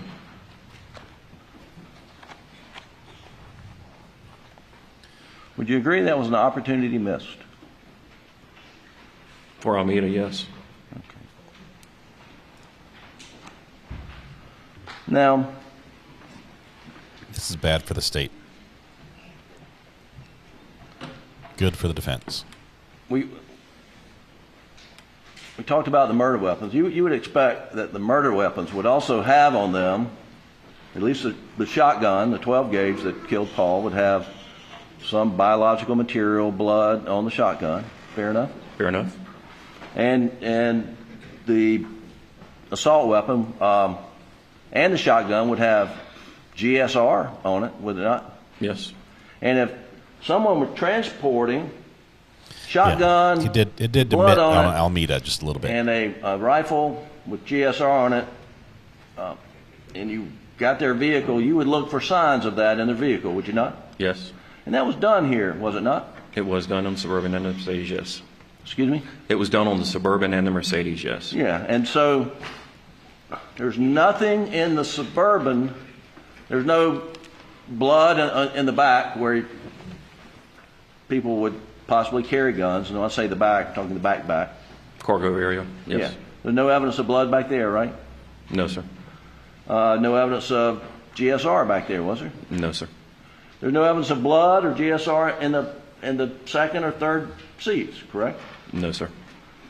And the only GSR found in the Suburban was one speck on a seat belt buckle, right? That is correct. And there was one drip of blood confirmed on the steering wheel that comes back with Maggie's DNA. Is that right? Yes. And we know from the General Motors stuff we just got during the trial that Suburban never went down to the kennels until after Alec came back from Almeida. Is that right? Yes, sir. Okay. So can we rule out that Alec put any guns from the murder in the back of the Suburban? Unless it was wrapped in something. Okay. And have you found anything it was wrapped in? We have a blue raincoat that has numerous particles of GSR in it. Let's talk about that blue raincoat for a second. Certainly. but no blood. You developed information about a blue tarp from interviewing, or SLED agents interviewing Shelley Smith. Is that correct? Yes, sir. And when you're doing a search sometime in September at Almeida for this blue tarp, you find a blue rain jacket rolled up in a closet, right? I believe it was balled up, yes, sir. You say balled up. And you were there during the search, right? Yes, sir. And you also found a tarp somewhere else on the property, right? Excuse me, in the attic or somewhere. Yes, sir. It was on the second floor, folded up in a tote in a closet with other things on top of the tote. And so this blue rain jacket, you showed it to Shelley Smith, didn't you? And say, is this what you were talking about? I showed her a picture. You showed a picture to Shelley Smith? I showed a picture to Shelley Smith to ask her if it was the similar color. And when did you show Shelley Smith that picture? I believe it was last month. Last month. So was it during trial? No, sir. Is it preparing for trial? I believe so, yes. Okay. But you had not shown her that before Alex Murdaugh had been indicted for murder, right? No, sir. But you had shown that blue rain jacket to a number of people to see if they recognized it. I showed it to family members to see if they recognized it as being Alec, Maggie, Paul's, Buster's, or anybody else in the family. And not a single family member recognized that blue rain jacket? No, they did not. And Shelley Smith described the tarp as she saw it laying out on Ms. Libby's retirement rocking chair, and it was a tarp, right? She told me that it was a blue vinyl type looking tarp type material, and that Alec came in and it was folded up or balled up in his arms, and then after he left, she noticed it laying on the chair. And so you showed her a picture of this balled up rain jacket and said, is it this color? Is that what you did? I asked her, I knew she wasn't going to be able to identify the raincoat because the picture I showed her was it from our lab where it's opened up and spread out. And she's telling me that it was balled up. So I know she's not going to be able to identify the raincoat, but she can at least identify or attempt to identify the color. I mean, you read reports of her interview and probably saw her entire interview by video, did you not? Yes. And you understand that she said she saw that thing 2 times, right? I don't recall that, sir. You don't recall her? Well, the 2 times with Alec coming in with it and then seeing it on the chair. Yeah. And it wasn't balled up when she saw it on the chair. That's not the report you received, right? No, but it also wasn't spread out, opened up like it was in the picture that I showed her. She didn't tell you it was spread out, opened up on the retirement chair? She told me it was laid across the chair, is the information that I received. Wasn't balled up though, right? No, sir. Yeah, you didn't show her a picture of the rain jacket, right? I did show her a picture of the rain jacket. As balled up? No, sir. You showed her a picture of the rain jacket that was open? I believe I showed, I'm not sure. I know I showed her the picture of it opened up to see if she recognized the color. Okay. I think the jury will remember what she testified about, but... Sustained. And you know that rain jacket did not have any blood. I mean, they tested for blood. There's no blood on it, right? I'm aware of that, yes, sir. Okay. And if someone had wrapped up shotgun killing Paul in that rain jacket, you expect to find blood, would you not? At least DNA, yes. Well, there's no DNA either, right? Yes. So there's no DNA and no blood in that rain jacket, right? There's no DNA, yes. And you know it was tested with LCV and there was no presumptive sign of blood there, right? Correct. So are you willing to agree that it doesn't look like that rain jacket was used to carry any murder weapons on the night of June the 7th? They had weapons in them. I would believe that they had weapons in them at some time because there was GSR in them. Yeah. And then we don't know if that was 5 years ago, 3 years ago, 1 year ago, do we? Correct. We do know from folks working on the investigation that you're leading is there's no blood or no DNA in that rain jacket. Correct. And you know from your experience that there would be blood on the shotgun, and if you're wrapping it up in that jacket, you're going to have blood on the jacket. Right? Well, you would believe that there would be blood or DNA on the barrel of the shotgun, but until you actually have it to test it, I can't sit here and say, yes, it would be there. Okay. And we know it wasn't cleaned off because if it had been washed off, the GSR would have been washed off, correct? If they wipe the exterior of the barrel for blood or DNA, but it still doesn't wipe off the particles that are in the barrel that could fall down and out. All right.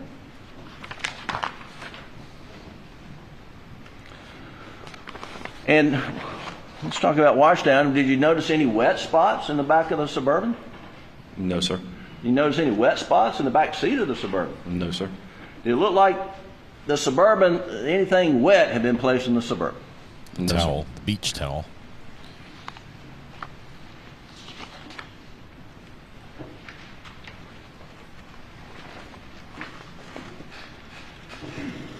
And if Alex Murdaugh had cleaned up after committing these horrendous murders, wouldn't you expect to find some trace evidence of blood somewhere in the house, if that's where it occurred? If he cleaned up in the house, yes. And did you find any trace evidence of blood in the house indicated Alec had cleaned up? If he cleaned up in the house, no. So the answer is no, you didn't find any trace evidence of blood in the house. Is that correct? No, sir. That's not correct? There was no trace evidence of blood found in the house, no. Thank you. Did you find any blood on the carpet, floors, or anywhere throughout the house? No, sir.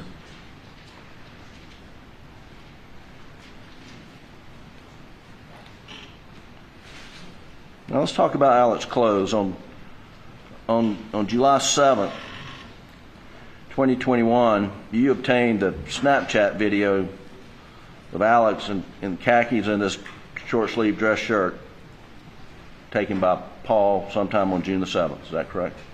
I did not receive it on June the 7th, but I did receive it, yes.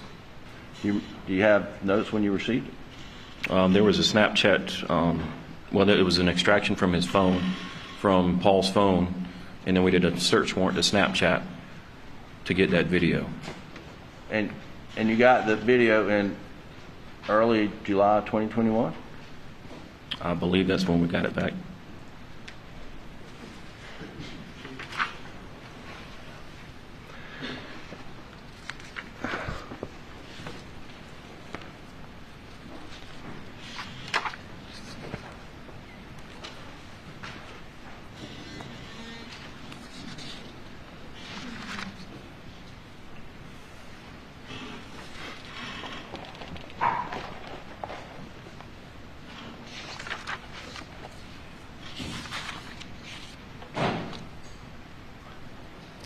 And Agent, it may not be in your narrative, your case management notes, but I don't see it indicated in my notes, but I know I did not get that Snapchat video the night of June the 7th or the early morning hours of June the 8th. No, I said July. I'm sorry. Okay. Michelle, we got it a couple weeks after. Yes. Yeah, I don't think he's going to be able July, to you had the profit from Snapchat this. video. Yes. If, and it's in the evidence as if he's Exhibit convicted 306. Will you please just from pull it any of up, this. Doug, and let's freeze it. Stop it right there. Now, is this the same video that you showed Alec during the August 11th, 2021 interview that the jury and all of us just watched? It appears to be the same one, yes.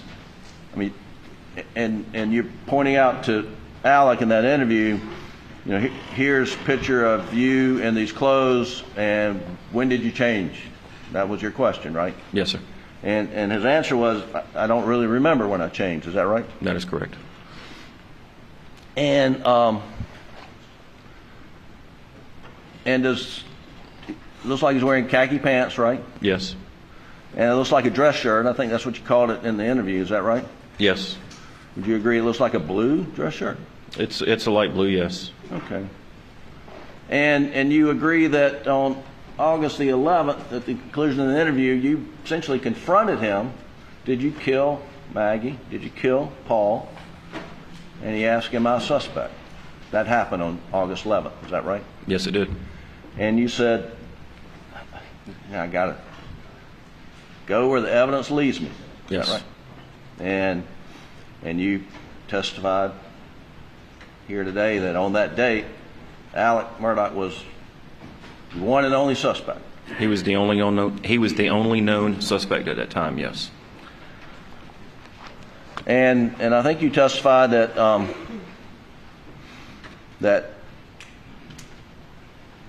that you had interviewed Blanca, or you got some information from Blanca, but where Blanca had talked about a conversation she had with Alec after this interview on August 11th. It was sometime later, yes. And Alec was asking during this conversation with Blanca, you know, what do you remember I'm wearing? Objection. Nature for of the objection. State the sweet self-serving hearsay it calls for. He's asking him what the defendant said. Objection sustained. The state wants Alex to take the stand. Jim's like, how can I question him if I can't say what he said? Did you learn in the course of your investigation that after you confronted Alec as being suspect and showing him this video that he questioned Blanca about what he was wearing that day? Is that fair? Yes. Okay.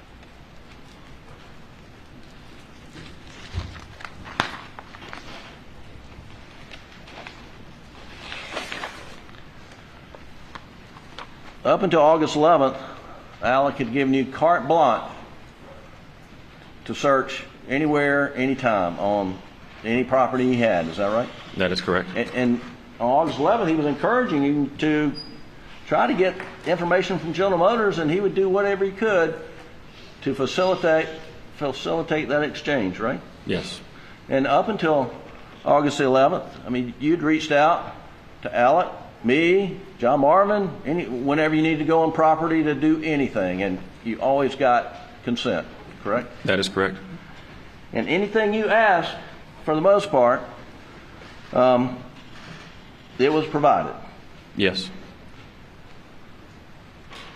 At no time prior to August the 11th, 2021, did you ask Alex Murdaugh, where's that blue shirt? Where are those khaki pants? Where are those shoes? Did you? No, sir, I did not.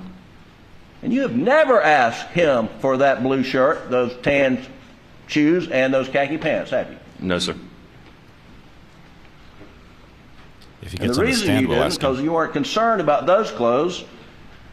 Your investigation has been focused since early June on the T-shirt he was wearing, the shorts he was wearing, and the shoes he was wearing at the time he called 911, right? Yes. Is that correct? Yes. And you were actively investigating whether or not the T-shirt had evidence of high-velocity blood spatter, which you would expect to find on someone who was shooting Paul. Back spatter, yes. Back spatter. And your agency, in fact, engaged an expert out of state to give his assessment on whether there was high-velocity back spatter on the T-shirt, shorts, or any part of the clothing, right? Yes, we asked an individual to examine it to look for back spatter. And that was after it had been sprayed with, the shirt had been sprayed with LCV to see if there was any indication of blood on the shirt. Yes. Okay. And I noticed that you opened up in these exhibit boxes. I mean, you pulled out Alex shoes, you pulled out Alex shorts. Mr. Meadows paraded shorts around the courtroom. But you didn't pull out the shirt, is that correct? No, sir. Because the shirt is turned purple completely, has it not? Yes. Okay, and that was from treating it with this LCV. That is correct. Okay. That is my understanding. Right. Now we're going to see the shirt. Now, when you presented this case to the Colleton County Grand Jury to obtain a true bill indictment, you testified under oath that an expert had found multiple... Is he talking about grand jury presentation? Carleton County, you can't, it's not a record of a county grand jury.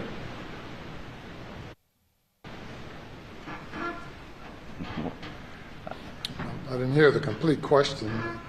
It sounds objectionable, but let me hear the question. Well, let me lay a foundation.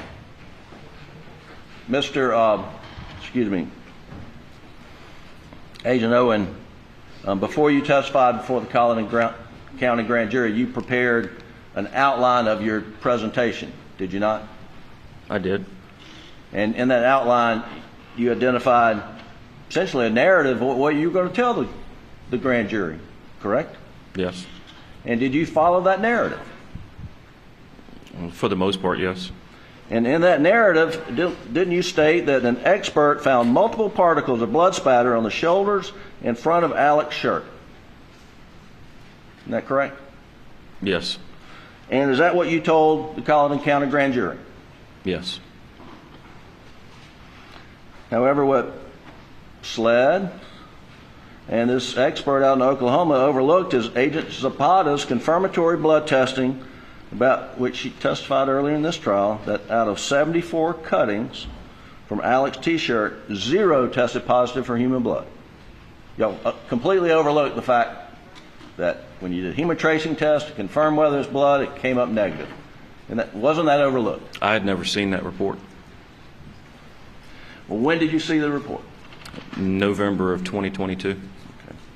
After Alex had been indicted and months from trial, is that right? Yes. Okay.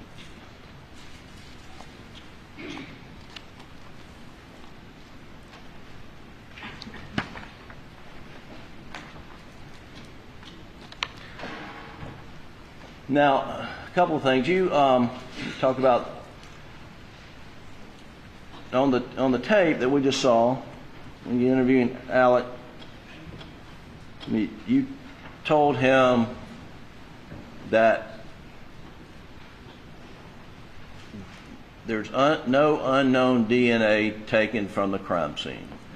Do you remember that on the tape? At that time, yes. Making that representation? Yes. That was August the 11th? Yes, sir. 2021. On August 11th, 2021, did you know that there was unknown DNA of a male obtained from Maggie's fingernail clipping? I believe what it was explained to me is there was one allele under the fingernail, which is not enough for confirmatory test on the DNA. Okay.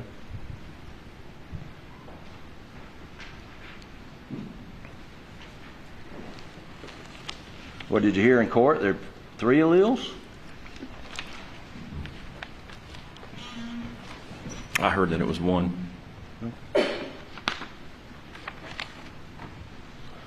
And another thing, what was tested for DNA? Do you remember? I do not have that report in front of me, so I'm not going to attempt to speak on that right now. Yes. Well, there was a multitude of items. I know that. Well, let's start with Alex shirt was tested for DNA, was it not? Yes. Maggie's clothes were not tested for DNA, were they? No, they were not. Paul's clothes were not tested for DNA, were they? No, they were not. Now, in your communication with Mr. Bevel out in Oklahoma, at one point in time, he asked you to look into whether there was a blood mark in Paul's pocket and whether there was a matching blood mark on the outside of Paul's pocket. Do you remember that? Yes, sir. Was any DNA testing done of that area? No, sir. But Alex's shirt was DNA tested front and back, right? Correct. But Alex wasn't the victim of any crime on the night of June the 7th, was he? Not to my knowledge, no. So why are you testing Alex Murdaugh's clothes for DNA? What are you expecting to find? Evidence to include or exclude him.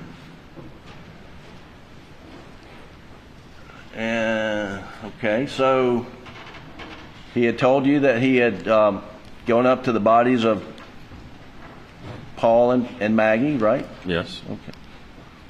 Okay. And what DNA result would have excluded him? Well, that's right. The lack of any other DNA would have excluded him. All right. So you didn't find any other DNA except, I guess, Nolan Tootin when he hugged him that night, right? Correct. So did that exclude him? Well, the shirt wasn't our only piece of evidence. Well, the shorts. Did you find any? The shorts weren't our only piece of evidence. I'm trying to focus on DNA. Okay. So the DNA didn't really add much whatsoever. Is that correct? Correct. In fact, it certainly support conclusion that he could not have been wearing those clothes at the time Paul was murdered, right? That's a distinct possibility, yes. Well, we already talked about, and the jury's already seen how gruesome Paul's injuries were. They've seen the blood in the feed room, and they've seen everything that is unimaginable. There was no DNA found on Alex's shirt from Paul, was there? Except for the little piece down at the hem. There was some DNA of Paul on that shirt, yes. There was just a little piece at the hem, is that right? I believe there was one other spot, but yes.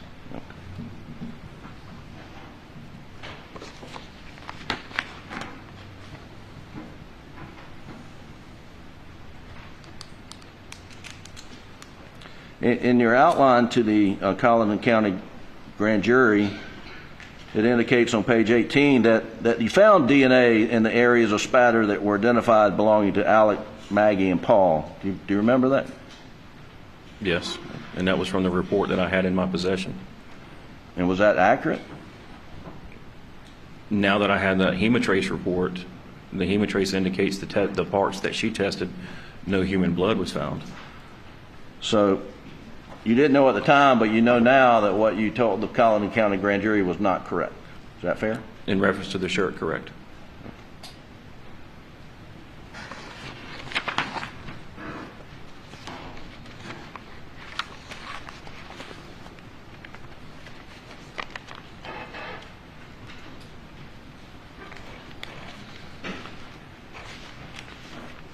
Talk about a few other things right quick. On the night of early morning hours of June the 8th, you obtained Alex's clothes, his shirt, shorts, shoes, correct? Yes, sir. And you mentioned in your testimony that you wanted to get them there and then, but Buster was coming to the house, and so you graciously allowed Alec to go greet his son, and then you went up and got his clothes, correct? Yes. And when you got his shirt, did you... I'm awake. Well, let me back up. You were standing in the doorway as he was changing? Yes. So you could see him changing? When he took his shorts off, I gave him some privacy. Okay. And then he came out and dropped the shorts in a bag? Yes. I can't remember if he dropped them in there or if he handed them to me and then I put them in there. And if he handed them you would have had latex gloves on for sure, right? Yes. And did you put the shorts in one bag? Yes. And then drop the T-shirt in another bag? Yes. Okay. And the shoes, I guess, in a third bag? Yes, sir. And did that happen sort of in the hallway? That happened right there while I was standing in the doorway, yes. Okay. And at the time, Alec was wearing, I guess, sort of like gym shorts or something he'd put on? He put on clothes after he had changed, yes. Do you remember what kind of clothes he put on? Like, not exactly, no, sir. Were they shorts?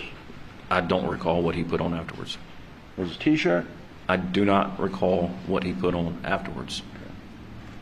Can you say for sure it wasn't a pair of khaki pants? It's asking that,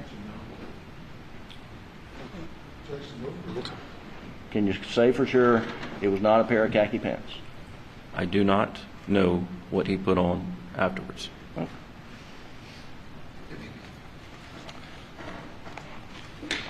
Now, we've heard about a pair of khaki pants laying on the floor in the bathroom. Did SLED, Agent McAllister, anyone ever sees a pair of khaki pants from the house? Not to my knowledge.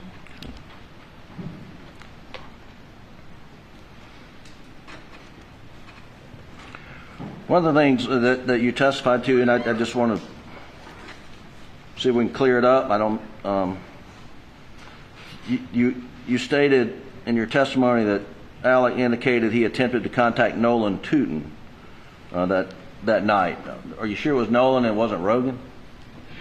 He contacted Nolan Tootin that night and attempted to contact Rogan Gibson that night. Okay. And you also mentioned that as you're driving from Charleston, it's intermittently raining, sometimes hard, sometimes not so hard. Yes, sir. And then when you got to Moselle, it looked like it had been raining. Sometimes it rained hard, sometimes not so hard. Yes, sir. And wasn't it true that rain was dripping off the rooftop of the kennels and above the feed room onto Paul's body? That's a fair assessment. Okay. And on his body, and then it was washing down the concrete pad. I mean, that's a fair assessment also, isn't it? Yes, sir. And if the jury has seen in this trial photos of puddles of water that may look like blood, it's very easily explainable that it came from the rain dropping on Paul's body, right? Yes.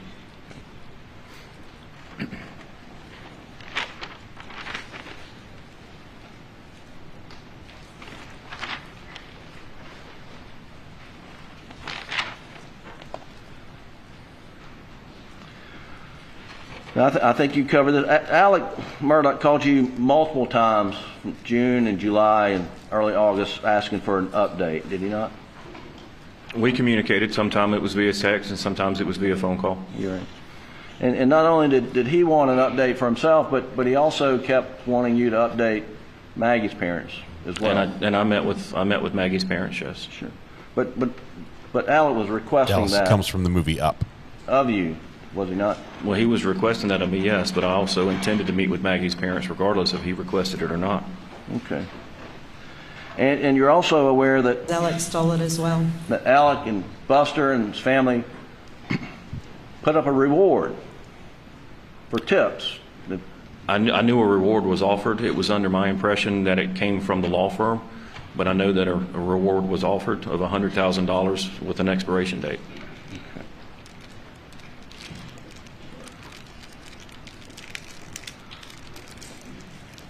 What's going on there? What's he doing?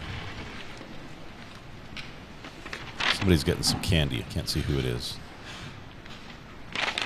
Oh, it was the witness. He just needed a moment.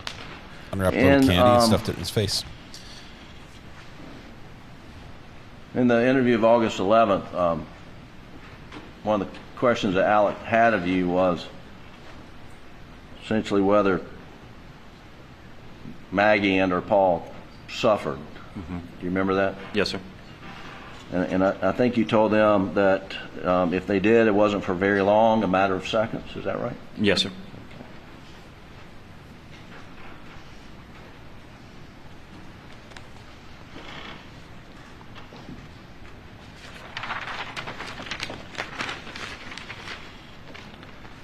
Alex stole it as well. Now,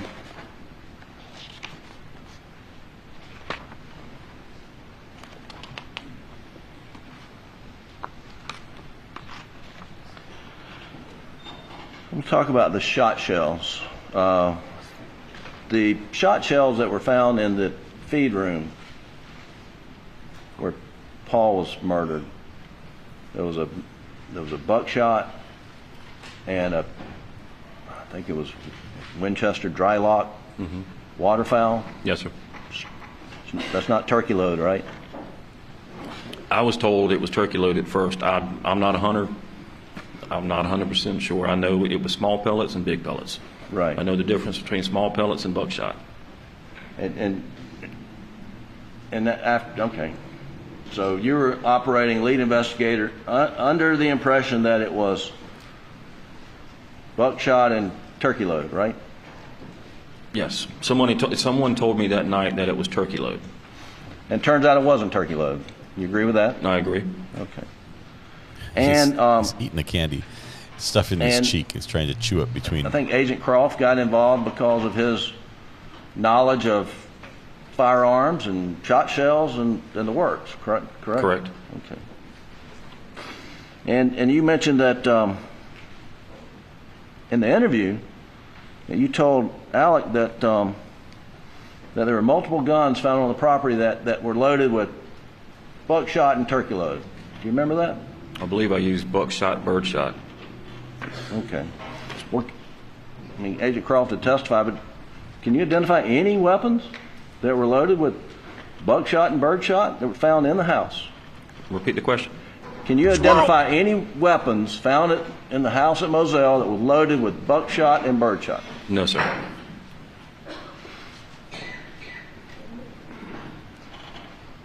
Now, when you told Alec that there were multiple weapons loaded with that same load, buckshot and birdshot, I mean, was that an investigative tool, or were you just under the misimpression that that was the case?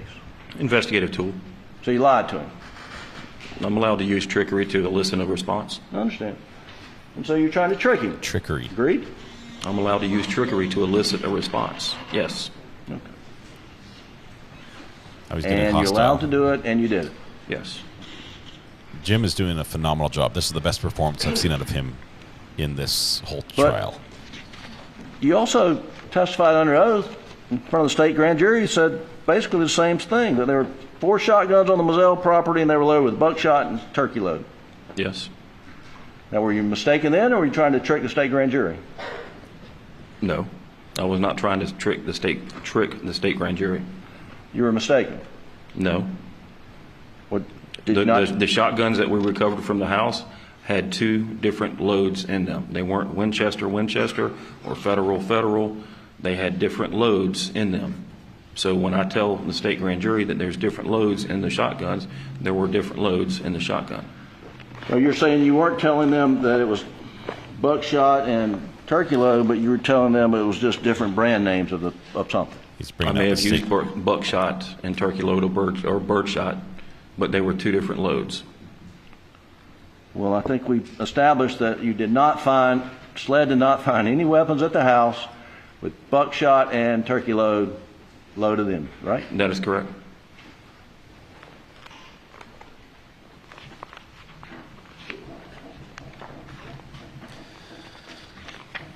Wow. Alex Murdaugh started crying as soon as they started talking about how long they suffered for. I just didn't have him on screen when he started. It was pretty quick, a quick reaction. And I did notice Alex wiped his eyes and then his nose, which is reversed from the pattern he's been wiping before, which is nose then eyes. Line 7 through 14 of your statewide grand jury testimony. Red pen, this is good work. I want to see the, let's check out the Creighton, see how that looks. Their heads are all down. All their heads are down. They're like, crap. Hey, gentlemen, do you recognize that to be a copy of your state grand jury testimony?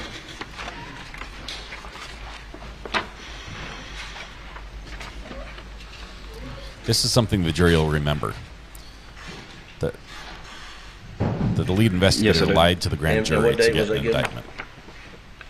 Tuesday, November 16th, 2021. All right, and if you'll go to the page I had open, and I tell you, I'm going to read the question if you'll read the response.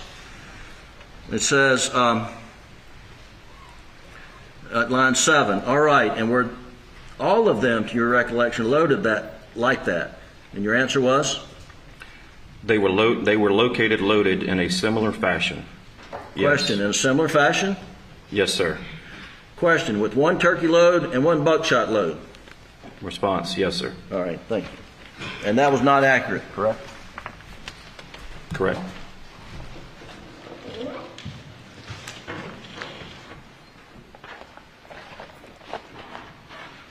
They might just rest. I mean, people do make mistakes, do they not? Yes, they do make mistakes. And people make mistakes about time frequently. Is that right? I would believe that would be the most mistake made is time.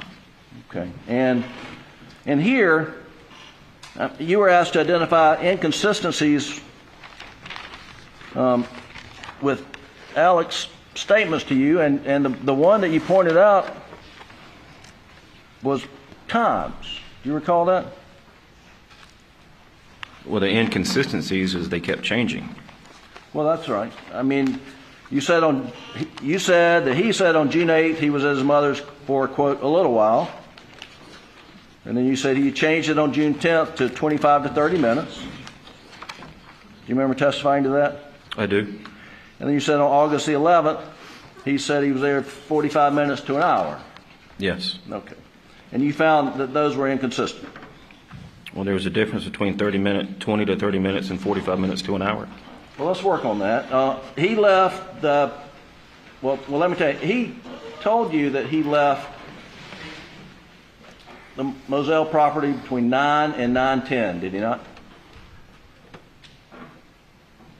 He showed me his text messages, and it was narrowed down to 9:06, yes. All right, so he clearly told you... 9:04, 9:06. So on the night of June 7th, early morning hours of June 8th, he told you, looking at the text message, I left here at 9:06. Is that right? Correct. And he got back, well, he called 911 about 10:06, right? Correct. And so he was gone to his mother's almost an hour, was he not? He was away from Moselle for an hour, but my question to him was, how long were you at your mother, or how long were you at Amita? And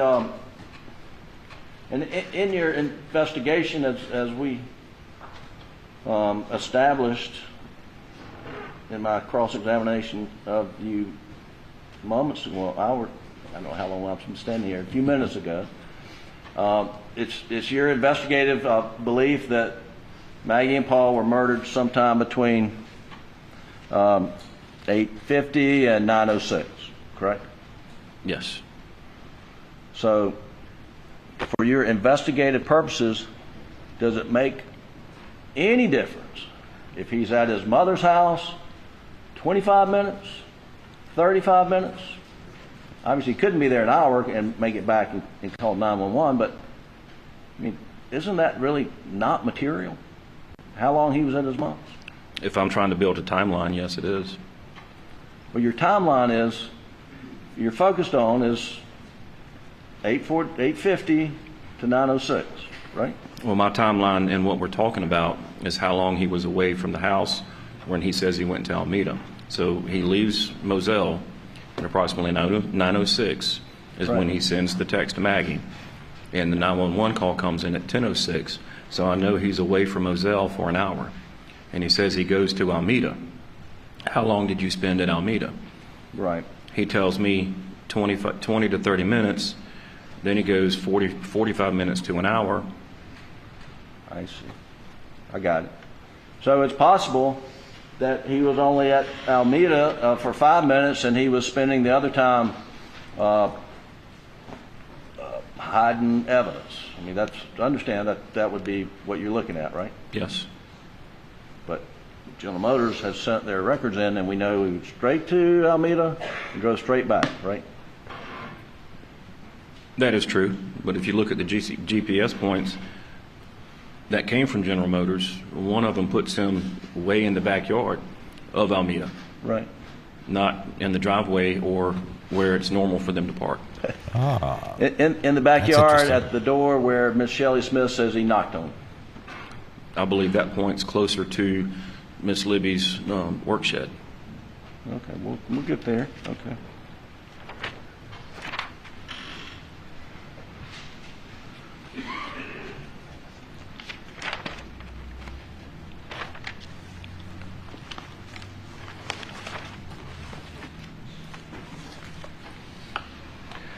But we know from phone records essentially when he got there, like 9:22, correct? Yes, sir. I believe that's the time, yes. And we know from the GM telemetry data and the GM OnStar and other records what time he left, about 9:45, right? Yes. And so we know exactly how long he was there. Yes. But the fact that he couldn't recall whether he and Paul rode around for an hour and a half, two and a half hours, you found that significant in your investigation? Yes.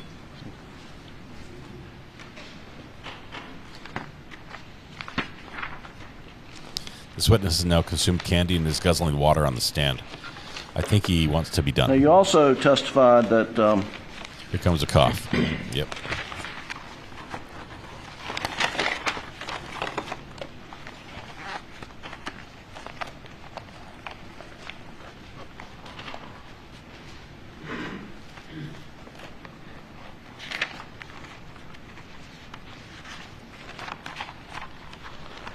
that in the fall of 2021, there started up a financial investigation into Alex financial dealings. Is that correct? Yes, sir. And you said that overlapped and fed off each other with what your murder investigation was doing? Yes, it involved Alec. Right. So we were looking at the totality of the circumstances and seeing if there was any paths that crossed or... No. Well, I tell you what, I'll skip one part. In your interview, as of August 11th, you told us that you had excluded everyone from the circle who had come into the circle except for Alec, and he was your one and only suspect at that point in time. Yes. And you talked about interviewing C.B. Rowe and him telling you where he was on June 7th, right? Yes. But he later, you found out, he lied to you about where he was on June 7th, right? Yeah, he came forward and was honest with us without us even approaching him. All right. But he was initially told you one thing about where he was, subsequently told you I was not honest about where I was. Yes, he didn't want Mr. Murdaugh to know that he was looking for another job in fear of being fired. Okay.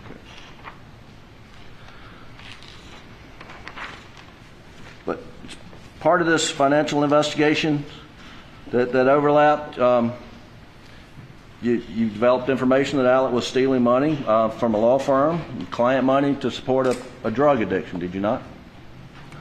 That's what was purported, that it was for a drug addiction, yes. Okay. And you learned through your investigation that Alec was paying up to $50,000 a week to a guy named Curtis Eddie Smith for drugs, right? That's what was told to us, yes. And you learned through this investigation, what was told to you, that Eddie was buying these drugs from other folks, members of Sand Hill drug gang, right? Yes. And the Sand Hill drug gang was a precursor to the Cowboys drug ring, right? I'm not familiar with the Cowboys, but that's what I've been told, yes. And you learned that Eddie owed these drug gang members a lot of money for drugs that were sold to Alec, didn't you? I believe the information came into that they weren't worried about what was owed because they knew they were going to get paid. That came to you after the Maggie and Paul were murdered, right? That came to us after September-ish incident as well.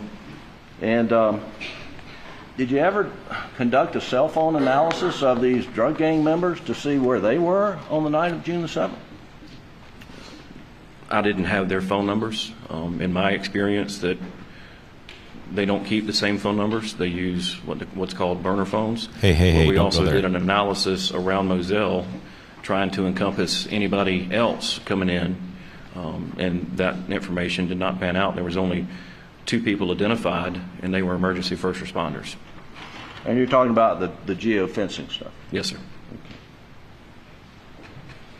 Well, did you ever obtain any DNA samples from these drug gang members to see if they matched Maggie's fingernail?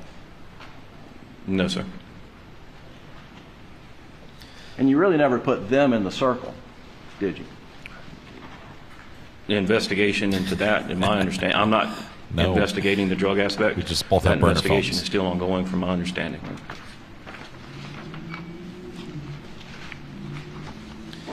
This has to be a reasonable doubt. Jim's doing a great job here. I want to see what the state does to rehabilitate him if he's done here. Just said 1 second. There might be no further questions at this point. Let's take a quick peek. Looks like Harpootlian has some information for him. They're going to talk it over, see if it's worth asking additional questions. I think there will be another question here. Or 2 or 4 or 6.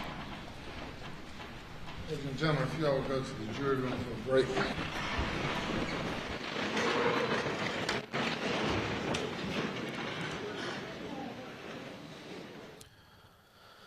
All right. Judge has called timeout.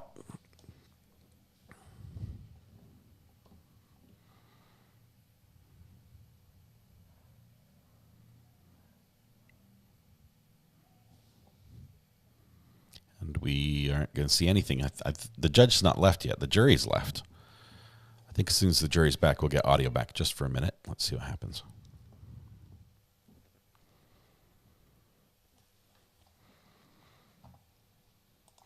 Yeah, Tinsley Cross would have been a little different than this, I think. They should have quit while they're ahead. Goodman, Nicole, the defense would have just called this guy then, right? They could call him just as well as prosecution. This is the lead investigator. They definitely want to talk to him if they have all these issues.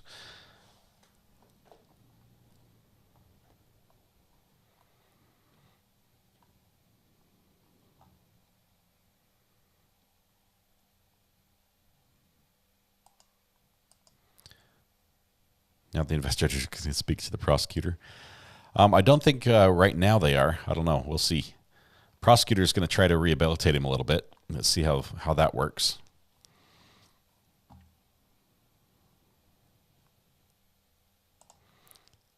This guy, I want to look at a career change. You can come work for me. Ivan, thanks for looking out for this guy. Now that he's pretty much done, he's been destroyed on the stand. Yeah, lying to a grand jury is an issue, Nicole. That's definitely something that that you wouldn't want to put on your police resume.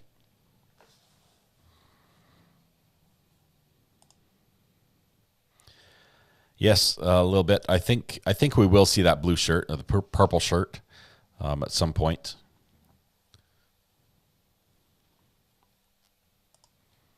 Yeah, this has not been prosecution's best day. This is not the grand finale I was expecting. Secret is out about the burner phones. Apparently, the Cowboys and I both have something in common. I am not part of the drug cartel in South Carolina, though. Was it an intentional lie? MB, it sounds like he didn't have anything to support that claim. It wasn't that they thought that this was the case and so he was reporting it. It's that he sort of made it up. Like the rounds, the buckshot and the turkey load. That's not a huge thing, yeah, but it's significant. More so the blood stain thing, I think, on the shirt, that might be more so a problem. Let's see. How long is the break? We have not heard. I don't know why the judge called a break. Why hasn't anyone said about the other part of the property?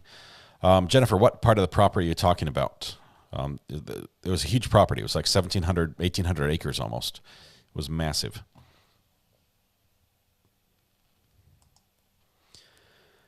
Maybe Nicole, maybe you're saying the state should just take the L on this witness and just move on to the next one.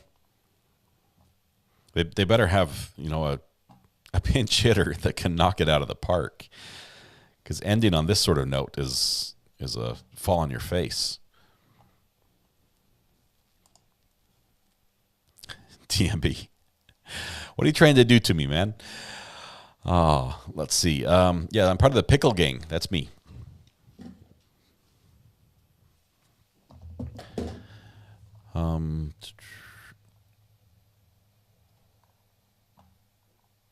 I think the guns, the more I listen to this, especially with the testimony of the GPS, the more I think those guns are never going to be found, and they probably changed hands, that somebody got paid to do something to get rid of them. That's what I'm thinking. I'm not saying Alex paid them. I'm just saying that they've probably changed hands and they're gone now, long gone. They're not sitting there at Alameda under the shed or out in the pond or anywhere else.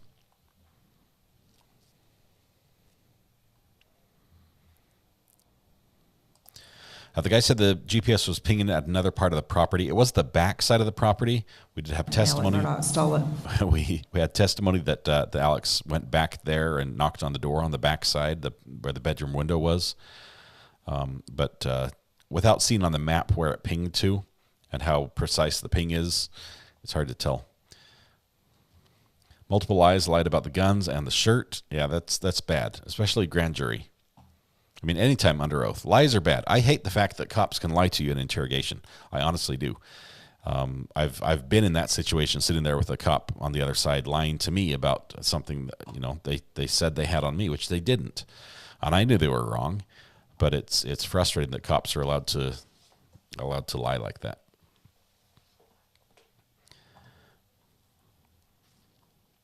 I will say that if they weren't allowed to lie, a lot fewer cases would be solved. I feel like Tinsley has been your top witness of the whole trial. Yes, he was incredible. He was great, and we didn't get any cross out of him.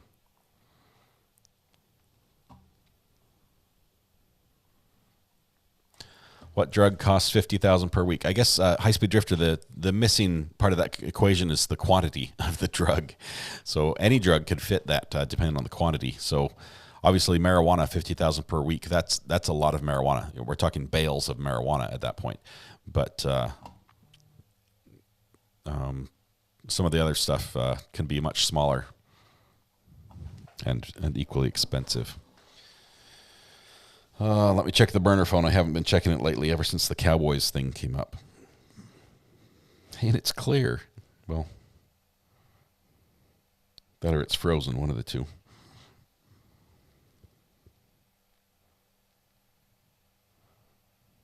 Oh, okay, we've got some more stuff.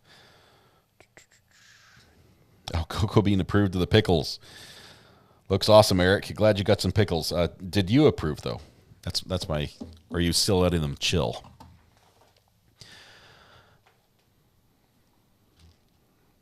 Guns are probably in another state. I bet the guns are probably destroyed. I don't think they would want them just to show up somewhere else. So I think the guns are destroyed. I think the site probably got taken off and somebody, found that and is using it on a different weapon. Still think it's an inside job. Maybe just my opinion, says Denise. Cell phones still great facts. Cell phones still great facts, plus many others.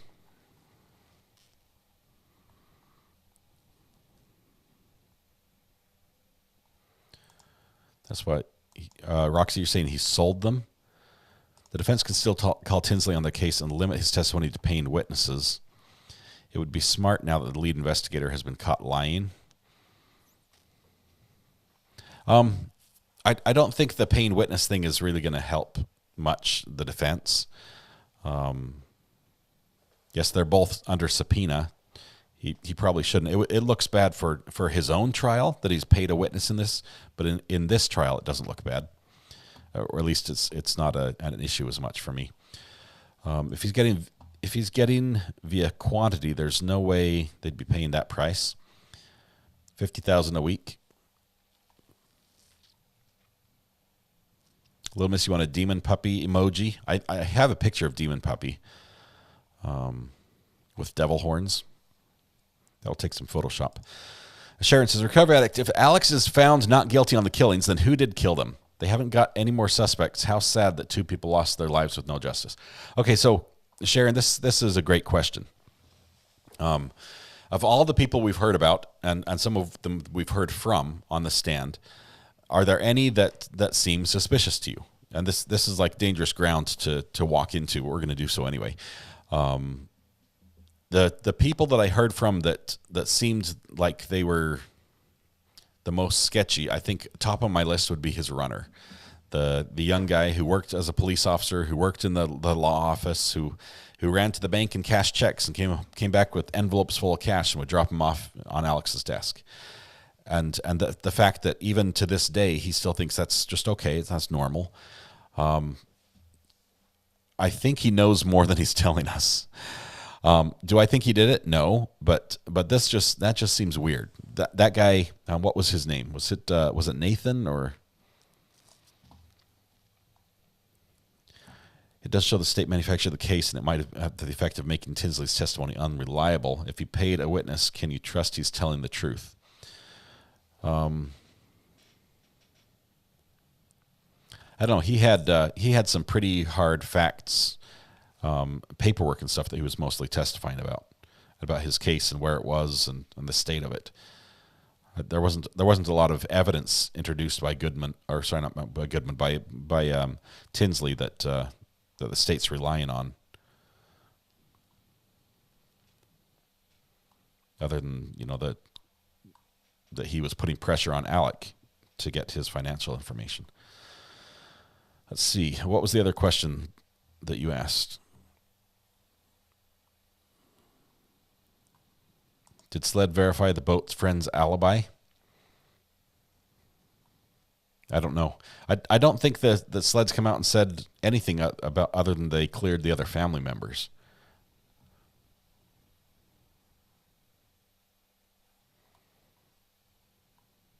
I don't think Creighton Waters cares if he loses this trial because the evidence in this one basically convicts Alex in the next trial.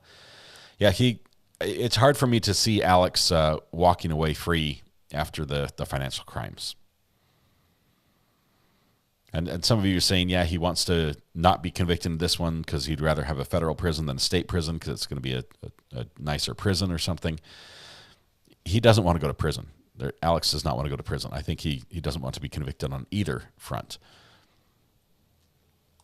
Did I miss all the info from the car company and OnStar? Bite me, they have not brought in anything really specific about that since the evidence was admitted. I think the defense will. All the state said is it sort of just goes along with what we knew already, but they haven't given us the details. Kelly says, I'd like to hear more about the addiction angle. Opioids are narcotics. So what do I think, RA, of this outcome? Marcy, I am surprised at how fast the state's case is unraveling with this witness, with how much they're getting him to admit that it looks bad. I don't know how I think they will try to rehabilitate him. I don't think they can leave this one just sitting there. But you got to realize the prosecutor who's going to do the rehabilitating is not their strongest prosecutor for that. He seems to be, he's the touchy-feely guy, right? That's the guy who's doing the questioning of this witness. They can't switch horses midstream and have Creighton take over for the rest of it. That judge is back here. Here we go. Yeah, it's interesting. Be seated.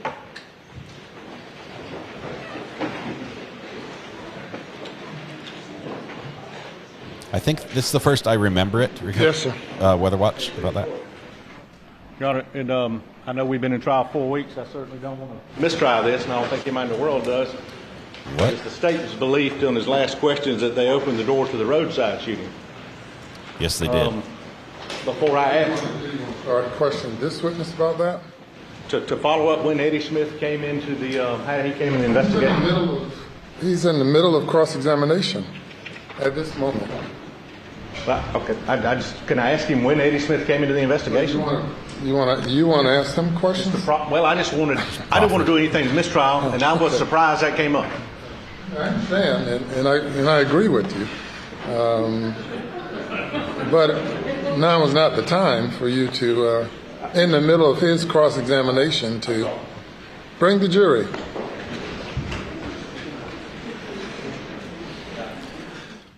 The judge sides, doesn't really side with anybody, but it seems to make the prosecution look a little silly there. Like, why are you bringing this up now?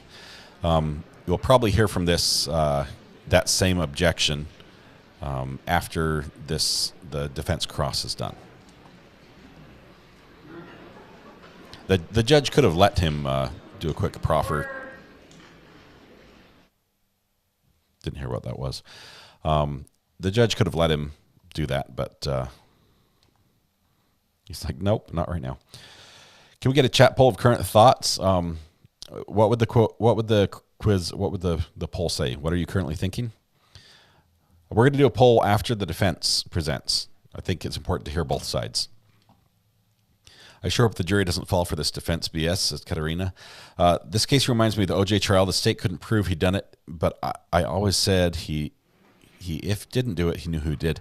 If Alex didn't do it, then I think he knows who did, in my opinion. Susan, the thing that I agree with out of that quite strongly is this timeline. If we can say that they died, at a specific time and Alex was there at that time, it seems hard for me to know that he didn't do it or wasn't aware of their killings before he left the property. I need to see all that timeline just all put together for me and just see if that's circumstantial enough that I can vote that way. You may continue.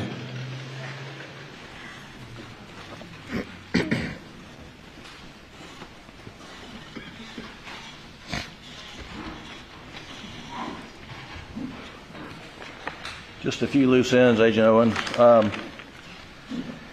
In your investigation, you did not identify any life insurance on the lives of Maggie and Paul. Is that correct? No, I did not.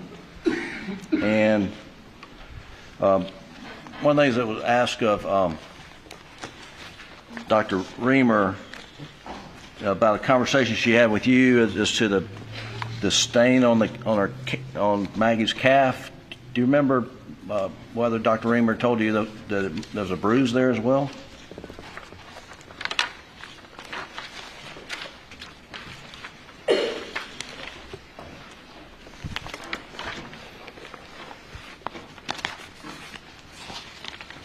It's in my notes. Hang on just a moment. According to my notes, we talk about believes first shot was to Maggie's legs, then abdomen, followed by the wrist, to headshot with final rear headshot. There was a bruise on Maggie's left calf that coincided with possibly shoe print, but Dr. Reimer did not feel someone intentionally stood on her leg. Okay. And that's according to my notes. Yes, sir. Wow, that's different than what Dr. Reimer testified. There was a muddy thing on the back of her calf, and Dr. Reimer noticed there was a bruise there as well. Is that right? Yes. Okay. Lastly, fingerprints. Were there any dusting for fingerprints done in the feed room at Moselle? I am not aware if there was or not. I wasn't in the feed room with the crime scene the entire time. Okay. And we talked about the DNA swabs.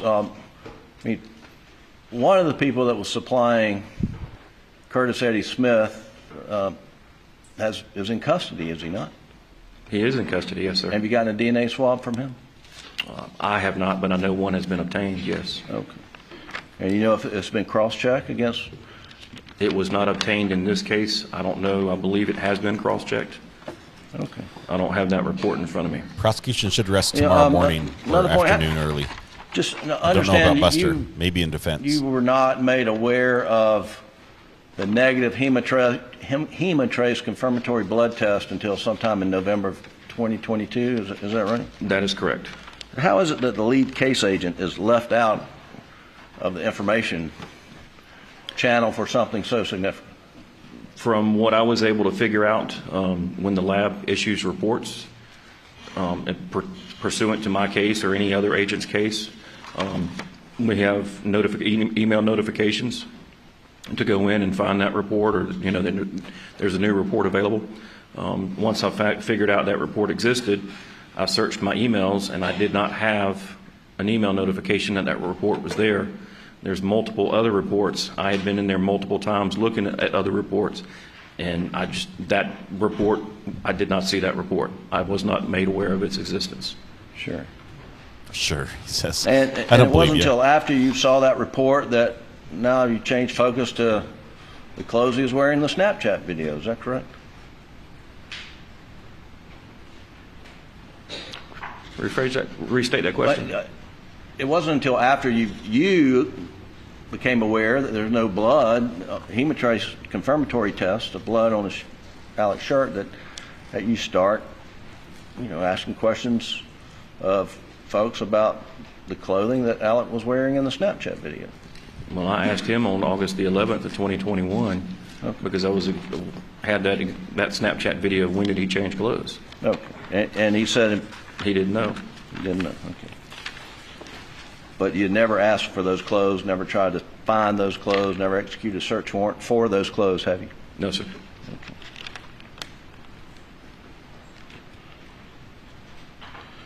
Did you develop any information that Eddie Smith was skimming money, that Alex was paying him for the drugs, that he wasn't paying the Sandhills gang everything they were doing? I am not aware of that information. Okay. And the last thing, you had mentioned that part of your, and on the tape interview with Alex, you had mentioned that the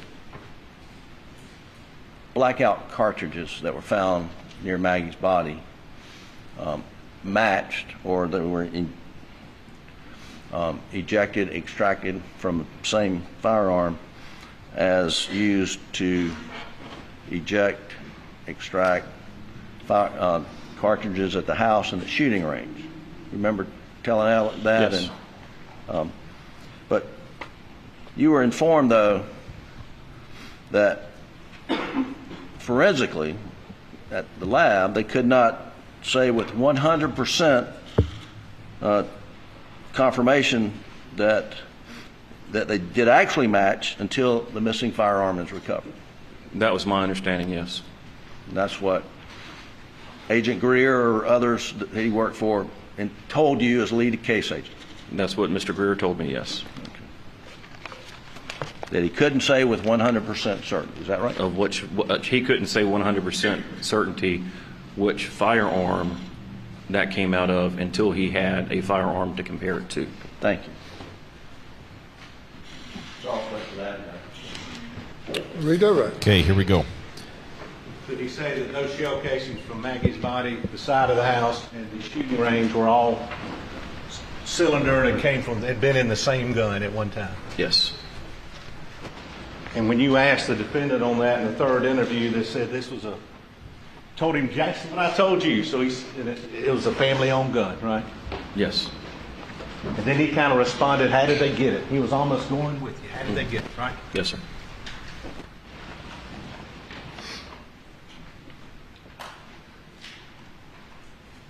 Now, is one of the ways you get somebody out of the center by asking them to give statements? Yes, sir. Tell me what happened. Yes, sir. And on June 7th, did you say, tell me what happened? Yes, sir. And on June 10th, did you say, tell me what happened? Yes, sir. And on June 10th, I wanted more detail. I'm sorry? I wanted more detail on June 10th.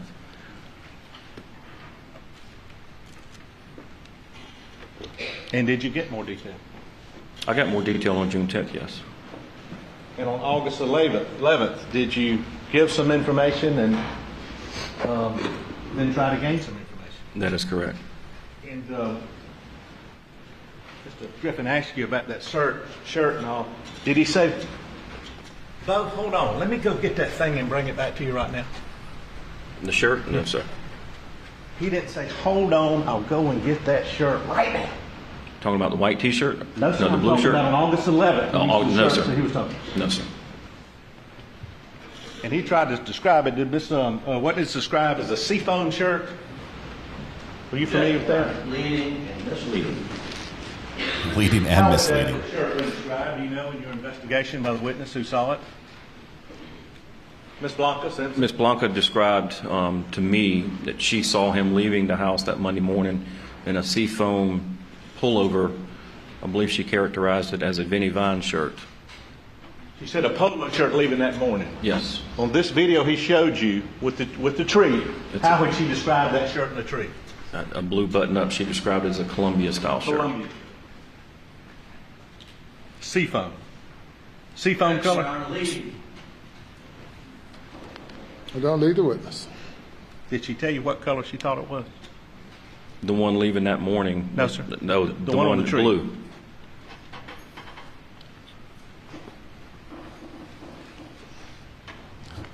He told the guy, how many times does he have to say seafoam, seafoam, seafoam? What color was it? Blue. August 11th, did Alex Murdaugh ever mention anybody else that might be a potential suspect in this case?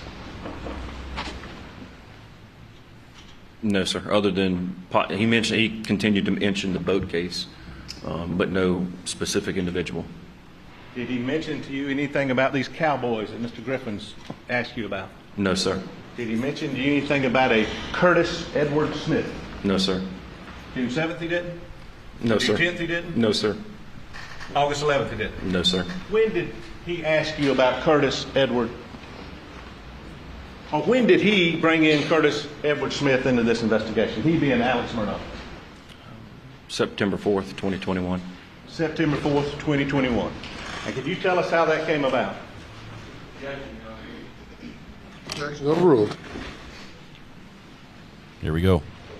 Continue. How did it come about that Mr. Murdaugh Doors open. told you about Curtis Edward Smith? On September 4th, 2021, I received a phone call from Randy Murdaugh that Alec had been shot, and they were concerned for his safety and what was going on. And I immediately responded, along with other agents, to the scene. The scene on Old Salkehatchie Road in Varnville, Hampton County. And did you go to that scene? I did. And did you see the defendant Alex Murdaugh at the scene? No, I did not. He had been transported to the hospital. And do you know where he was transported? I believe it was Savannah, a hospital in Savannah. Okay. And at that point, did you or another SLED agent go to Savannah Hospital to interview the defendant? At this Two point, other I think agents we're went to getting the Eddie's. hospital to interview I Alec. think we're getting Eddie. And was one of those agents Neil? No, Agent Kelly. Agent Kelly? You in the courtroom? Yes. Will you please stand? Agent Kelly? Yes, sir. Okay. Thank you. Way back there in and the back. hospital. What day was this? September 4th, 2021. September 4th, 2021. And at that point, did the defendant, or did you learn through an investigation, did he say somebody shot him on the side of the road? Yes, through the investigation, that's what's told to us. Well, did he identify anybody on September 4th who shot him? Not by name, he gave a description. He gave a description? Yes. Did he attempt to pick somebody out of a book? No, sir. There was, I believe, a SLED forensic composite artist went down and did a composite drawing with him. So he helped get a sketch of the person who shot him? Yes, sir. Describe the person? Yes, sir. Did they actually do a sketch? Yes, sir, they did. And at that point, had he mentioned anybody's name else in the investigation that you ought to go back and look at about Paul and Maggie's murder? No, sir.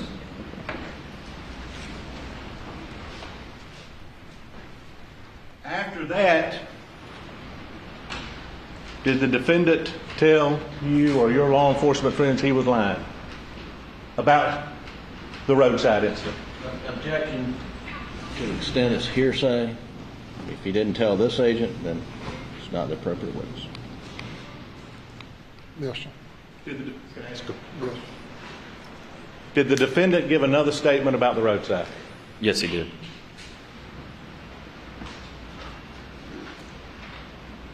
Did he admit he was lying? Objection. Statement to you or to someone else? Statement to someone else, sir. Objection sustained. At what point, in response to their question, did the defendant bring in Curtis Eddie Smith's name to this? I don't believe he ever brought Curtis Smith's name into it. It was through investigation that we developed him as a suspect or a subject. Look at Harpootlian. He just about fell off his bench. And did the defendant give an interview with Mr. Harpootlian and Mr. Griffin via audio phone call where they mentioned Curtis Edward Smith? Objection's overruled. I know an interview was conducted. This lead investigator, I don't know who was needs present. to resign I was not present for that interview. from anything law Did enforcement. Curtis Edward Smith come through this chief investigator's name come out of that interview? I do not know, sir. Oh my goodness. Harpootlian could not believe it when the guy said no. He looked over, his jaw just about hit the floor. He almost slid off the bench. Jim is ready. He's spring-loaded, ready to object. Had at any Alex moment. Murdaugh ever mentioned to you Curtis Edward Smith or anybody else that might have been involved in his son's or mother's, his son's or his wife's murder? No, sir. Wow.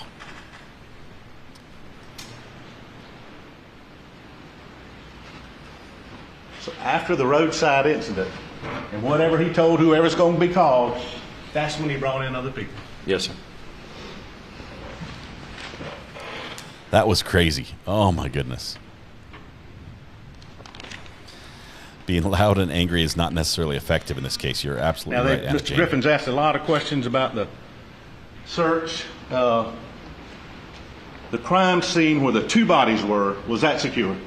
Yes, it was. Was evidence gathered? Yes, it was. Were swabs taken? Yes, they were. And I think he asked you about the Suburban, his Suburban, and whether or not there was anything wet in the back of his car. Are you familiar with what's known as a cooler? I think the witness just about closed the Good old door cooler? Yes, sir. on Eddie Smith. If you I put think wet that's what envelopes in a happened. cooler, You can, yes. you can. Yes. Okay. Can you ask you about anything in the car? Was there blood on the steering wheel of Suburban, that car? There was blood found on that steering wheel, yes. And that DNA from that blood came back to whom? Maggie Murdaugh. Maggie Murdaugh. Yes, sir. And he asked you about some guns. Did the defendant hand you a gun? Wendy, hold He tight. I'll handed get back first from this. responders a gun, yes, sir. This is a developing situation. 12-gauge shotgun. When I say you sometime, I mean law enforcement. I I understand. apologize. And as a result of swabs, was blood identified on that gun? Yes, sir. And whose blood? Whose DNA was that? Maggie Murdaugh. Maggie Murdaugh. Yes. And was that 12-gauge shotgun consistent or inconsistent with the weapon that killed Paul Murdaugh? It was the same gauge, being a 12 gauge, and firearms examiner was not able to exclude the gun. Which means he could include it but not exclude it. Correct. Okay, if there's a pause, I want to explain what happened there and why Harpootlian is wide awake now, as opposed to earlier. Mr. Griffin my asked you about getting out of the circle.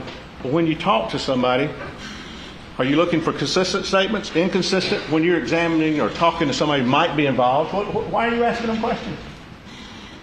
To learn more, to see if they tell the same story. And if that story is contradicted by other witnesses, do you want to know that? Yes, sir. And were you going out to check his story with other witnesses? Yes. What he told you versus what other witnesses told you? Correct. As a result of that, were there contradictions between what Mr. Murdaugh told you and what witnesses told you? Yes. Shelley Smith? Yes. Blanca Simpson? Yes. And he asked you, it's been a long time about this time frame, why does it matter when he got out to Alameda?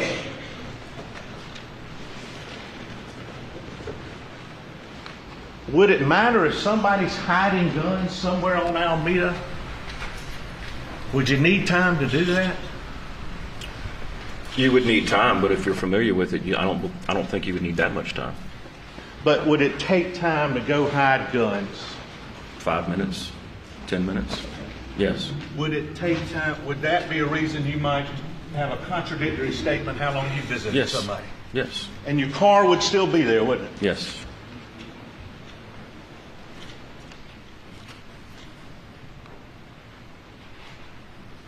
Did CB, he asked you about CB Road, did he ever identify did he ever tell you about a cooler that was found out there at some point that wasn't usually there?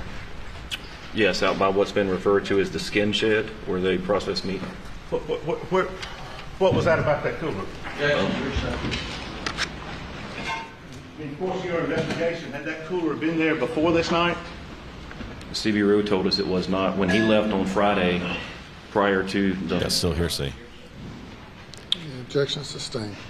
Did you see that cooler after Friday? Did I see the cooler on when Stevie Rowe pointed it out? Yes. You did see it? Yes. And was it there Saturday? Excuse me. Did you see it on Monday? Did he just smack himself in the face? Or Monday afternoon, Tuesday morning? Monday night, Tuesday morning, yes, I did see it. Did you see that cooler again?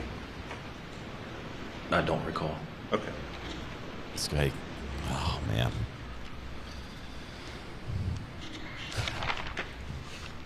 He asked you about the rain jacket, the tarp, and asked you if was there any blood or these notes everybody's giving me.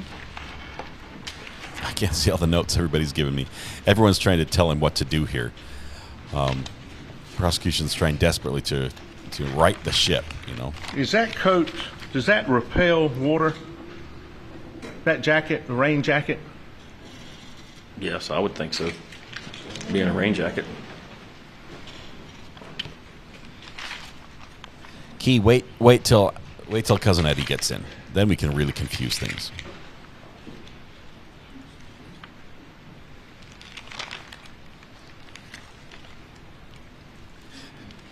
D&B saying we're flatlining here. Oh man. Was there GSR located on that rain jacket? On the inside of it, yes. Say it again, on the where? On the inside. For being a lead investigator, he's missed a lot of clues, and this is why Harpootlian just about fell off the bench. Was there a whole bunch of GSR found on that inside of that rain jacket? Yes, it was. And he asked you about, I believe, Shelley's testimony or about seeing that rain jacket. Did she say he was holding it like this? Yes, she said it was balled up in his arms. He's got a few things right. About timing, I think, unless I'm crazy. That could be there 5 years, 10 years. When did Blanca System, when did Shelley Smith, I'm sorry, tell your investigation, hey, I saw him with this blue vinyl coat? When was that in relation to the murders? Was that 5 years, 10 years? How long was that? Objection, Your Honor. he's misstating the Objection is overruled. in the record.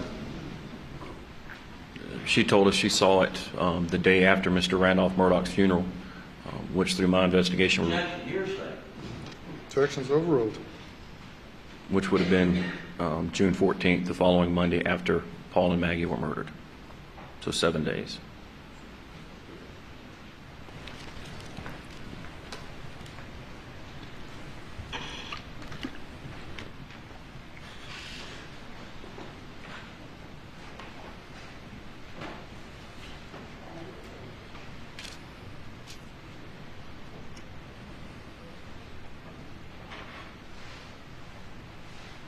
Was there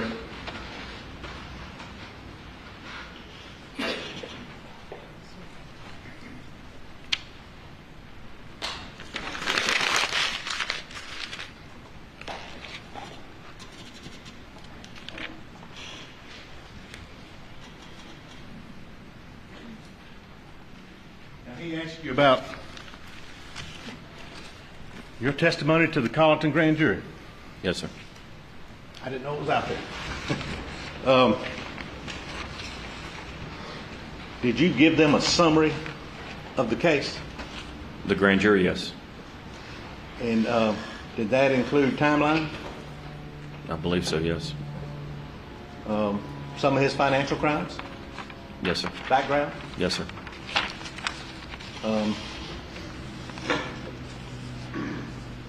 Did that include information the jury hears from some of these lawyers and the financial issues? Yes, sir. Denise, I think Alex will be good on the stand. He is a Did that lawyer. include whether blackout casings near Maggie were consistent with those or matched those found near the house and the property? It did.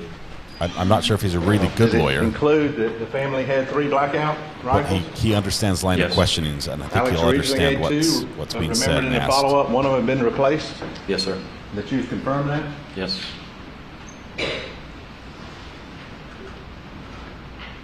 Did you present whether or not shotguns of similar make and load were found on the property? Yes. Did you present that Alex was in possession of a shotgun that was consistent with one of the murderous weapons? Couldn't be excluded? Correct. And did you mention to them about Shelley Smith and kind of what we've just been talking about? Yes, sir. Did you mention to them about defendant denying going to the kennels 3 times? Yes. Leading the witness. Don't Yes, lead he the is. witness. What did Lead the you tell witness. them about him going to the kennels? That after dinner, he stayed at the house and took a nap. When Maggie went to the kennels and Paul left, he wasn't sure where he went, but that he was never at the kennels after dinner. Did you mention to them about Rogan Gibson? And the phone call that he had with Paul, and that Rogan had heard, Paul was talking to Paul on the phone, heard Maggie in the background, and he was 99% sure that he heard Alec in the background. And that phone call would have been around 8:44 p.m. Did you mention about this to the grand jury? This video ultimately got located or downloaded? That it was found on Paul's phone. And did you tell them the contents of that video? Yes, that Paul was taking a video of the dog, Rogan Gibson's dog, his chocolate lab, and that Maggie was in the background, and that Alec was in the background. And did you present to them about I think some of what we heard, the money he acquired, he being Alex, after this incident, the money he came into? Yes. Did you mention to them about whether Maggie intended to go to Moselle that night or not? What did you say to them about Maggie going to, and her plans, or whether she was going to go to Moselle that night or wanted to, if anything? That Maggie had intended to go to Edisto, but had received a call from Alec requesting her to come home, that Paul was there, which contradicted the statements from the sister, Marion, where Maggie, I'm sorry, I misspoke. A couple Maggie times. had called Marion and said that she had received a call from Alec, that Alec wanted her to come to Moselle, that Paul was there and his dad was in the hospital. But during an interview with Alec in August, he stated that it was basically a surprise. He didn't know she was coming.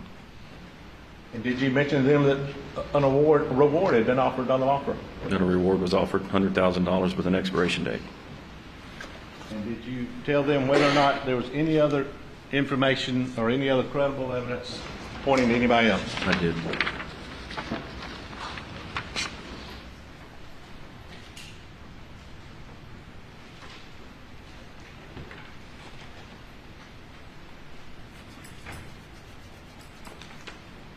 Mr. Griffin asked you about the scene.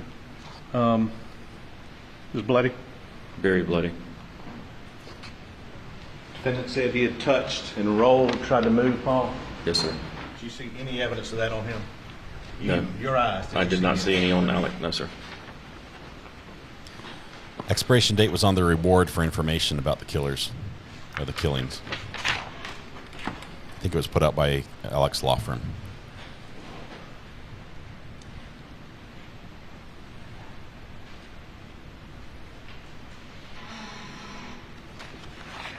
Mr. Griffin's gone. I don't know if it's a good question or not. I can tell you. Did they say go to Alameda? Who? Him. No, sir. Alex Murdaugh. Any of the lawyers there? No. They give you consent to search Alameda that night? No, sir. They said go search Alameda. No, sir. Jim's laughing. I'm sorry. Him addressing me. If I found his question humorous, I'm sorry. I thought it was a funny question. It was a rhetorical question. I asked the court to instruct him not to address me, but the witness. Thank you. You may proceed. It's getting fun. It's getting fun. That's the point. Mr. Griffin said they were bending over, wanting to help, wanting to do all this. He never mentioned Curtis Smith or anybody else until September. Here goes Jim. Leading. Boom. Can't believe the witness. I'm sorry. I apologize. Did he ever mention anybody else who could have done this, who could have been involved with, who could have killed my wife and my son? Here comes another objection. From June 7th, 2021 until September of 21. Did he ever mention anybody else? No, he did not.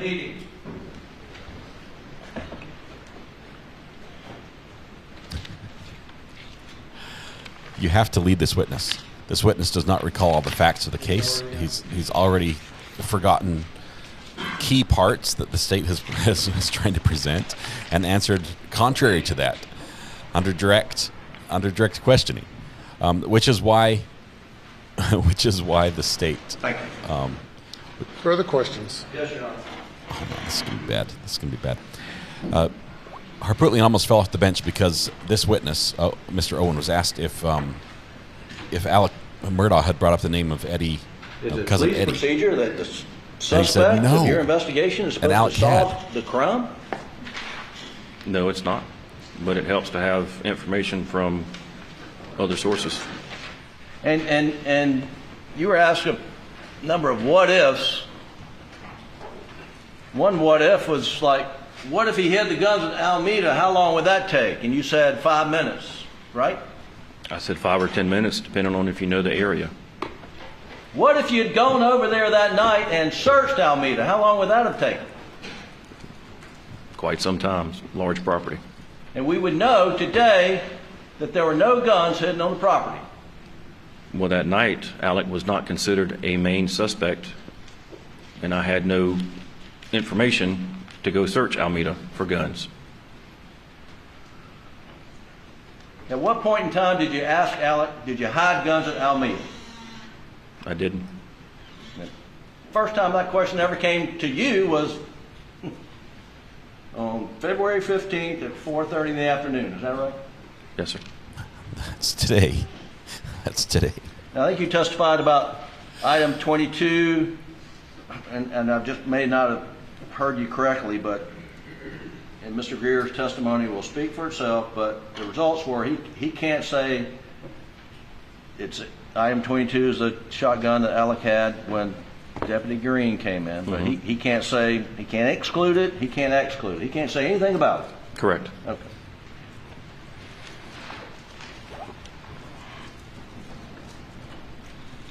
Now, you mentioned what Shelley Smith told you and an interview, I take it. Did she tell you? Did you ever interview Shirley Smith? Yes, I did. And you testified that she told you that Alec came over there on June 14th in the morning, right? That's what you testified to this jury. That's what she told you. She told me it was the day after Mr. Murdaugh's, Randolph Murdaugh's funeral. All right. Through my research, would have been June 14th. And you were here in the courtroom when she testified under oath in front of this jury that Alec came over there 3 days later, and it was June the 16th on Wednesday. You heard that testimony, didn't you? That's what she said in court, yes.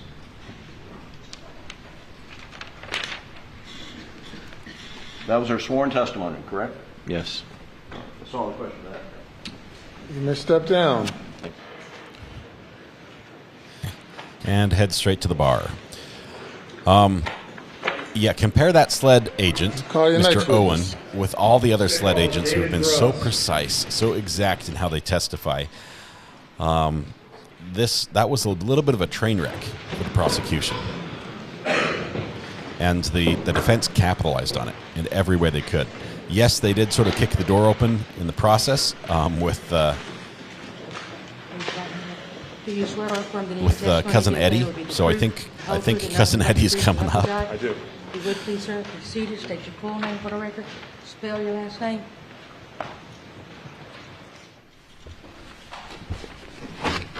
My name is David Grubbs, Grubbs. Oh, he's got a lanyard, which means he's not Secret Service.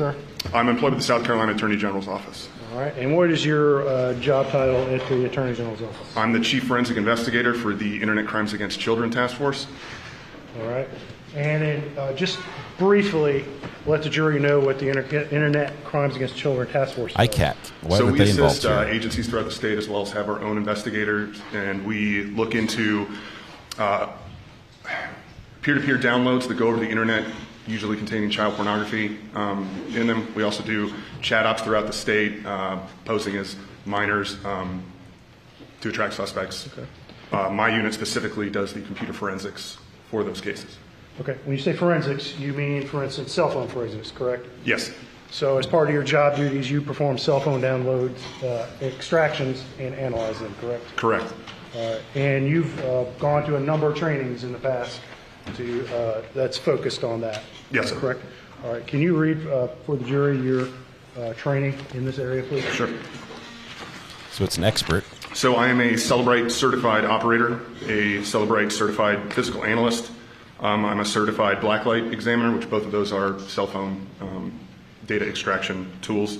I'm certified in Forensic Explorer, which is used to analyze computers. Griffi analyze training, Datigo in the area of magnet forensics, which is magnet makes the tool Axiom, which is one of our primary tools that we use. I've received advanced iOS and gray key training, advanced iOS examinations, Magnet Axiom advanced mobile forensics, Axiom-based computer forensic examination, and Axiom advanced computer forensics.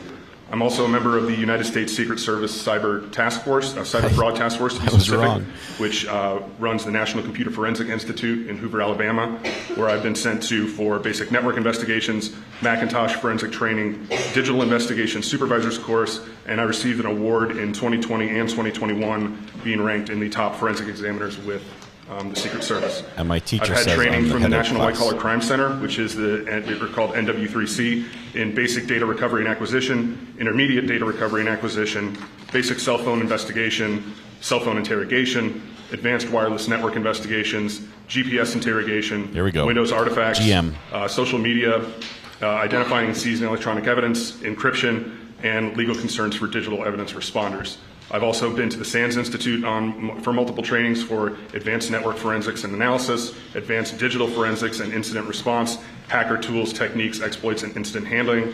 I've taken a course with Texas A&M Engineering Service for information security, and then for other forensic softwares, I have had Access Data Bootcamp, Access Data Mac Forensics, Encase Computer Forensics, and in addition to that, pretty much every year except for when COVID was going on, we'll go to a national training for law enforcement on child exploitation in Atlanta.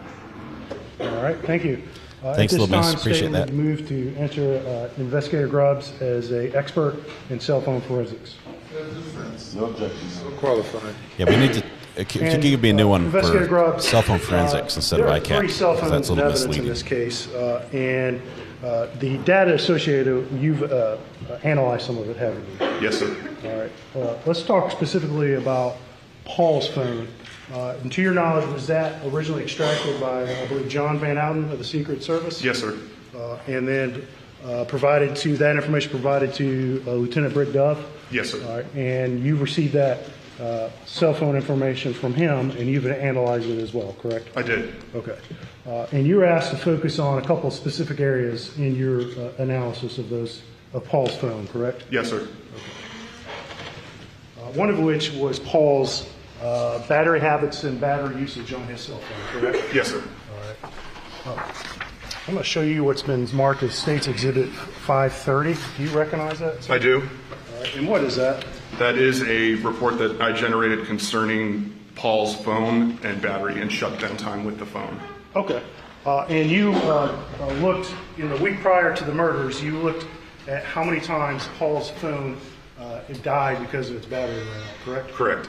And you identified those times, right? Yes, sir. Dates and times. Yes, sir. So how many times that week did his phone die in total that week from the battery? 4. All right. And what days were those on? It looks like June the 3rd, twice on June the 5th, and then on June the 7th. And June 7th, it died when? It is 22:34, 24 or 10:34 p.m. 10:34 p.m. Okay. And one of the pieces of information that cell phones log is when a phone is plugged back in after it's died to charge, correct? Yes. All right. And when you looked at this data of when the phone died that week, Paul's phone died, did you identify when it was plugged in? I did, sir. All right. And can you just tell the jury on those two, when the phone died each of those times and when it was plugged back in, please? Sure. So it is logged that on June the 3rd at 12:30:27 p.m. the phone died, the battery went dead, and at 12:34:03 it had power again. It was reconnected. And I might take that from you. And at this time, State would move to enter Exhibit 530 into evidence. Submitted.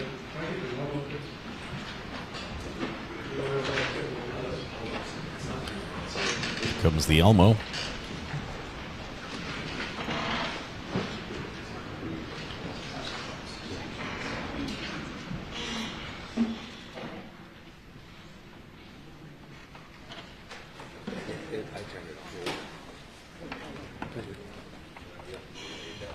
Should read it now.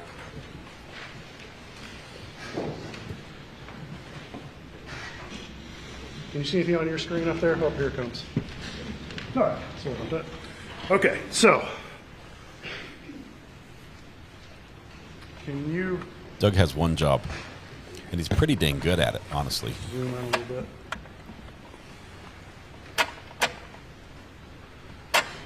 There we go. All right, so on June 3rd of 2021, what time did Paul's phone die? On the 3rd, 12:30:27. The heading on What this time on was this it plugged in? display, on this 12:34:03. exhibit. About Who's 4 minutes Paul's later, battery? Written in what, A little purple or less than blue 4 pen? minutes, I'm not sure correct. which one it Yes. is. June 5th, the first time, at what time did the phone die? 10:18:33. All right, and what time was it plugged back in? 10:36:17. So that would be roughly 17 minutes or Yes, so? sir. All right, and then June 5th, the second time, what time did it die? 29, excuse me, or 9:23 p.m. Okay, and what time was it plugged back in? 21:30:21 or 9:30. Okay, so roughly about 7 minutes later. Yes, sir. correct? Okay. All right, and you just didn't focus on when Paul's phone died in the data you reviewed, correct? Correct.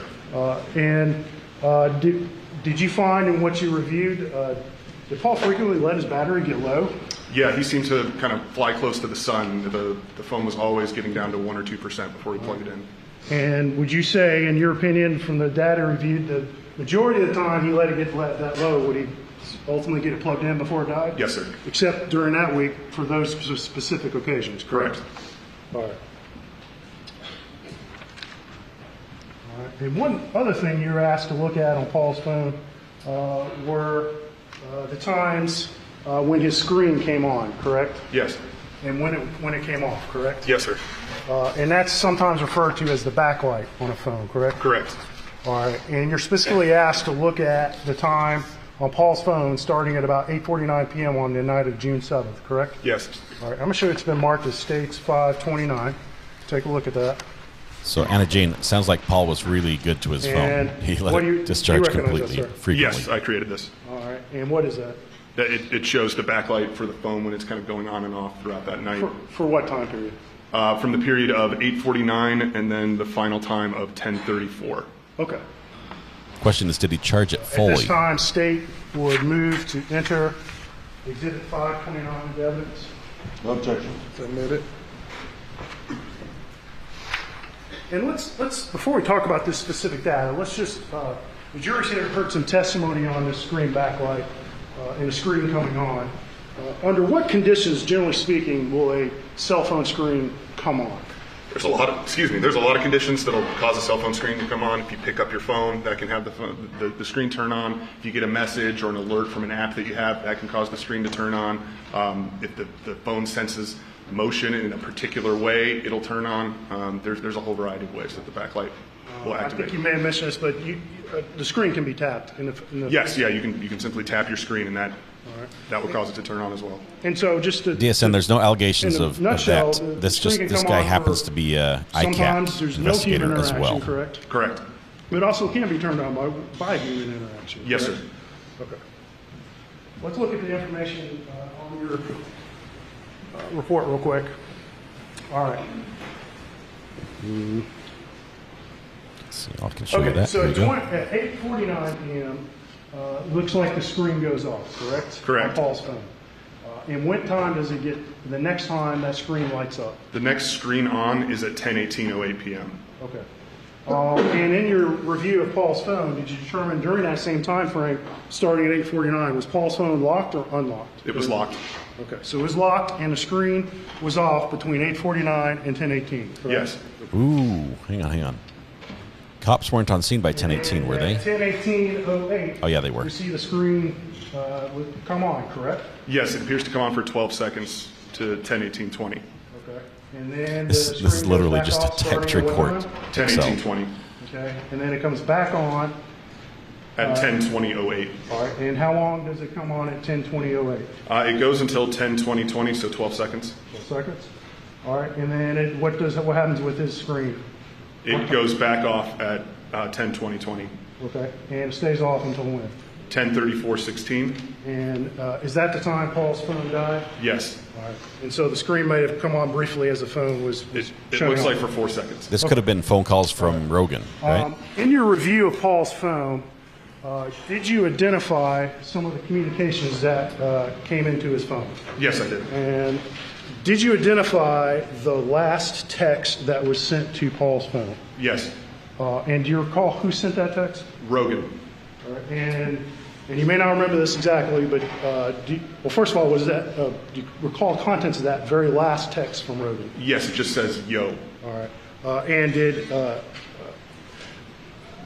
this jury's heard testimony that cell phones will log when someone actually reads a text. They correct? do. And did you responding to log that text yo was read? It was not read. Okay. And do you recall roughly the time that text hit Paul's phone? I don't off the top of my head. All right. Was it between 9 o'clock and 10 o'clock p.m.? Yes. Roughly speaking? Okay. But that was the last text. No other text came to his phone after that text from Rogan that said yo. Correct. All right. And in your opinion, if anybody had been looking at that screen that came on at either 10:18:08 or 10:20:08, would they have seen a notification on that screen? Most likely, yes. You can set your phone to not show contents, or sometimes if you have a text that comes through, it'll show the whole text and the contact. It depends on how it's setting, but yes, typically, if you were to see the home screen of the phone, there would be the notification. Right. And so, depending on the settings, Jimbo, the actual there's data a good chance if anybody happens has to be been looking at that phone admitted as screen, evidence already. This is an extract from it. A text But notification. I doubt it's fake. From Rogan Gibson, correct? Yes. Okay. And you just testified We don't know exactly why the screen came on at that time, correct? We do not. All right. It could have been somebody tapped it, correct? Yes. Somebody may have briefly picked up the phone, correct? Yes. It could have been any number of things, correct? Yes, any number of things. And you can't tell us exactly why, though. I cannot. Now, this jury's heard a good bit of testimony about phone orientation changes, and we'll talk a little more about that in a minute. But in your opinion, is it possible for someone to just briefly pick up a phone, see the screen come on, put it back down, and for the phone not to record an orientation change? Sure. Okay, that was important. As for Maggie's phone, specifically, I think. Okay. Moving on. All right. And you're also asked to look at Maggie's phone, correct? Yes, sir. And specifically, what database were you asked to take a look at on Maggie's phone? Knowledge C. All right. The jury's heard some testimony on the Knowledge C database, but just please refresh our memories what that is and what kind of information is contained in it. He has the Just for Men beard, but he does not have the Rogaine hair. This is something that Apple uses in the background to kind of track things that you're doing. It tracks your battery level, it tracks when you plug your phone in and when you unplug it, a whole bunch of stuff that is going on in the background that typically people have no idea is even running. Okay. Okay. All sorts of information in that. All sorts of information. Would some folks be surprised if they saw the amount of information a phone was recording at any given It time? can hold millions of artifacts. I'm going to show you State's Exhibit 528. If you knew how your phone was spying on you, you would get rid of your phone right now. Have you reviewed the contents of that CD? I have. It's a digital copy of some timeline reports from Maggie's phone. And specifically from Maggie's phone? Yes, sir. All right. And that timeline report would be from the Knowledge C database? Yes, sir. All right. And specifically, you said that a Knowledge C database can contain millions of artifacts, correct? Yes. When you prepared that timeline, did you kind of narrow it down a little bit? Yes, I did. And roughly what times on that? I believe from 8 to past 10. All right. His testimony was basically that moving the phone doesn't necessarily trigger an At this time, orientation State change. would move to enter Exhibit 528 into evidence. No objection. Submit it. Can I have the computer, please? Between your computer, Amazon, Google, and your cell phone, they know everything about you. And they can accurately predict when you're going to make your next purchase online as well. Okay, I'm going to pull up this spreadsheet on the computer that's in evidence on the CD. Even with a fairly narrow time frame, there's still a voluminous amount of data contained in this database. Is that correct? Lots of data. Yes, sir. Okay. All right, and specifically, let's take it to start time and end time. For this particular report, you kind of limited between time. What's that start time? That first 2053 to 8:53 p.m. Okay. And we'll scroll down to the bottom real quick. And it looks like it stops at what time? 2108 to 908. 9:08 p.m. Yes, On sir. what date? That would be June 7th, 2021. I can show you this, but it's hard to see. And there's just a whole It's bunch of just an stuff Excel here, right? spreadsheet. Yes, sir. Well, let's take a look at a couple things specifically. Excuse me. Starting at 2053. I'll get out of the way here so you guys can see this. We see some orientation changes, correct? Yes, sir. All right. And in your opinion, when you see an orientation change on a phone recorded in a Knowledge C database, what does that information tell you? Typically, that somebody's handling the phone. Okay.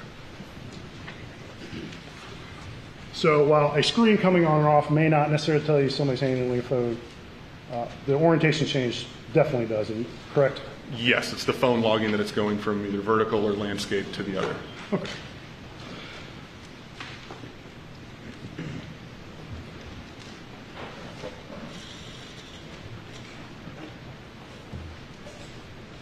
All right, so let's look at line 1149 starting down to about 1154. You see what I'm talking about there? Yes, sir. These lines here. And it says camera.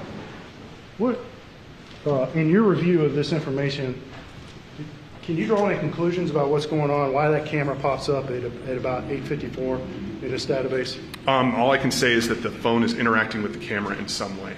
All right. Did it interact for a significant period of time? No, sir. Do you recall roughly how long the interaction took place? I believe it's 1 second. That may be consistent with the amount of time it takes the phone to analyze your face using the front-facing camera. I wonder if it delineates like LiDAR or anything else.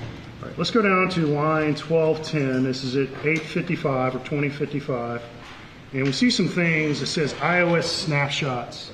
Yes, sir. And there's looks like it says something about Facebook to the far right there, correct? Correct.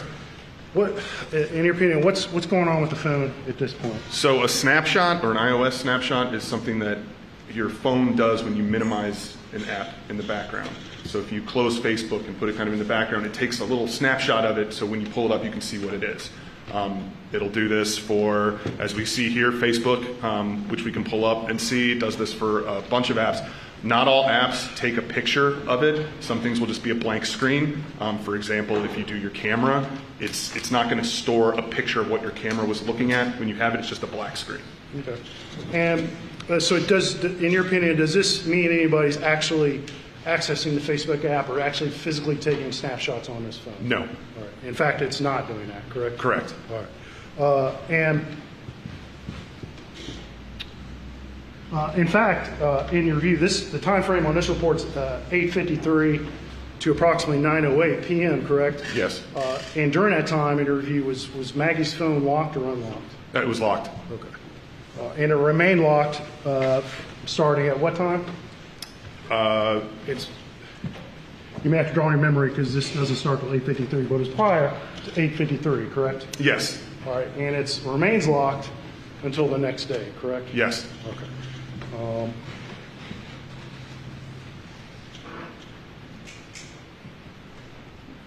All right, and then we're going to scroll down, starting at line 1243. I see a whole bunch of stuff here. And just generally speaking, what is all this stuff in this database at this time? It's just background processes that your phone's running. Okay.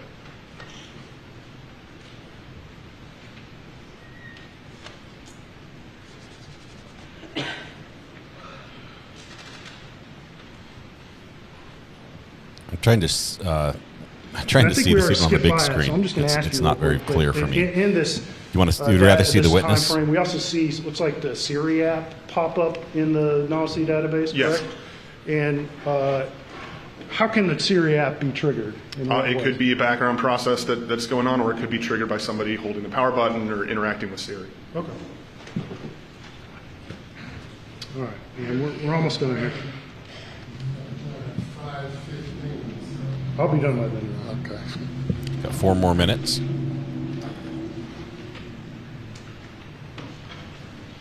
Okay.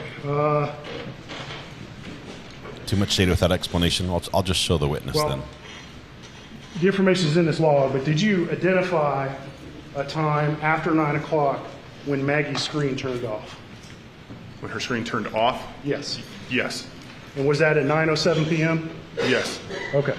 And after 9:07 p.m., did you identify at any point over the next few minutes, or over the next 20 minutes, that Maggie's screen turned on? I believe it turned back on at 9:31. Okay. So between 9:07 and 9:31, Maggie's screen is off, correct? Yes. All right. And also, you just said this a minute ago, it's also locked during that time, correct? Yes. All right. And so if Maggie's phone were thrown between 9:07 and 9:31, when the screen's off and the phone is locked, in your opinion, would you see an orientation change? No, sir. That version of iOS that she has on her phone did not log that at that particular time. So that version, which was what at that time? 14.6. All right. And that version of iOS, if a screen's off and a phone's locked, the phone's not going to record an orientation change. That is correct. That means that Alex No further questions. could have thrown the phone. That was big. That was a big... He was quick. It was We're going definite. to adjourn for the day, ladies and gentlemen, and resume at 9:30 tomorrow morning. Okay, tomorrow we're going to have a short day. We're going to end a little bit early. Everyone will stay in place until the jury leaves.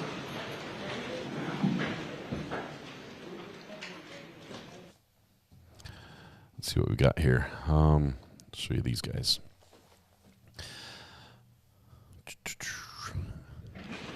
Still a lot of people in the courtroom. See if the judge has anything for us before we go.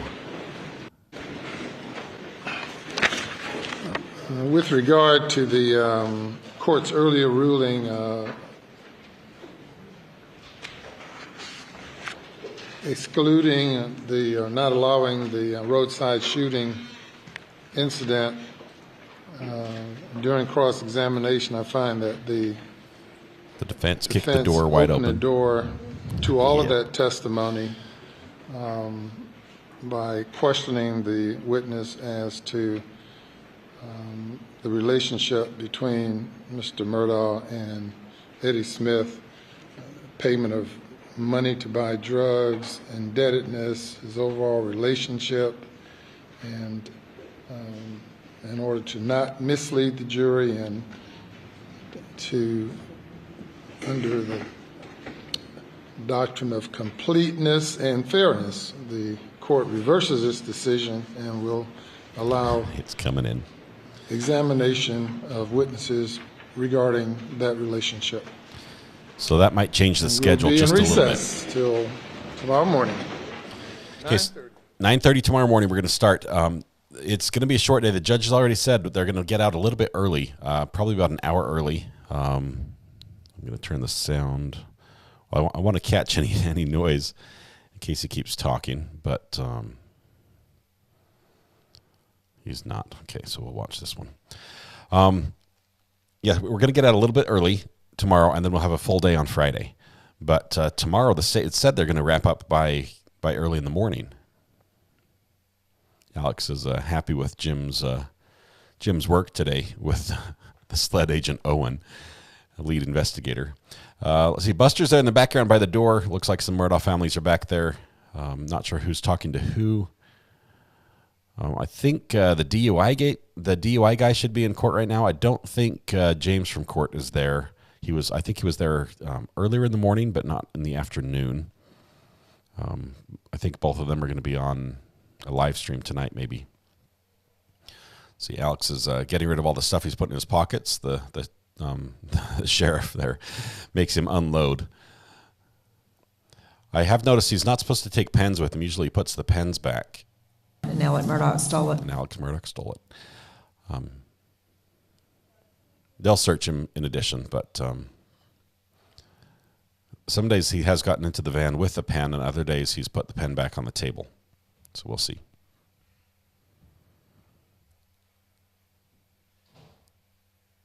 He was trying to sneak some more stuff in.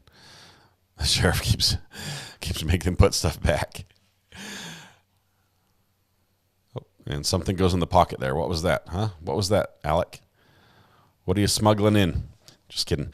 Not sure what's going on there, but I'm sure the sheriff will find it here before they let him out, because he will get searched before he goes out to the car, and probably also when he arrives at the jail. James picked up the DUI guy from the airport. You're right, Mags. That was today. Let's see. Let me turn off my audio just in case something happens. No bars and tone. What's the advantage of her taking her phone and throwing it along the roadside? Advantage? I don't know. Other than he might have forgotten he had it with him and not realized he had it with him, and then seen it in the car. He's like, "Oh crap, that's going to show that it came with me. I need to get rid of it." I don't know. Might have just been trying to hide something. It's just as candy. DUI guy is on the job. Good law firm. Nicole, do you want to call in and give any of your take today? Are you up for that this afternoon before we call it a night?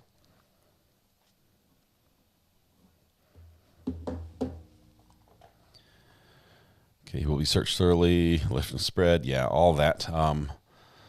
Hard Linty candies in the pocket. Okay, let me turn this back on.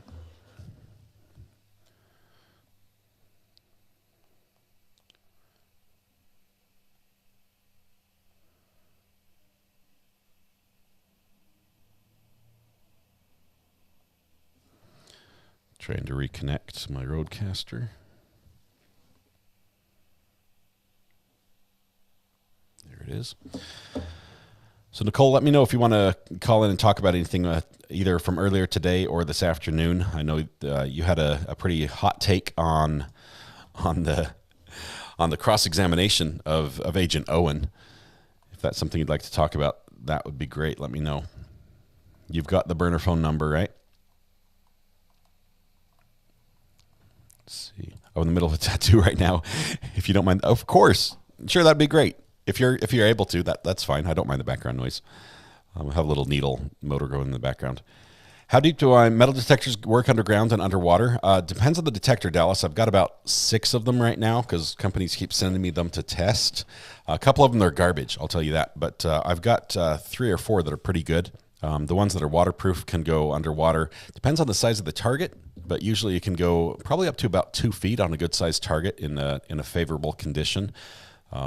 It's not going to find it 6 feet underground in a casket type thing. That won't work. But let's see. Another fun-filled, action-packed hair-pulling day. Thank you, says Samantha Terrier. Ivan, Hawkeye, it's the most dehumanizing event imaginable. Now imagine being on work release or in court like Alex every day. Yeah, that search going back and forth. Invasive puts it lightly. Let's see. I'd love to hear her take. Yeah, a lot of us would love to hear Nicole's take. She's got some great stuff to say, and I'm trying to twist her arm to get her on. I'm not sure if she'll be able to today. In the middle of a tattoo.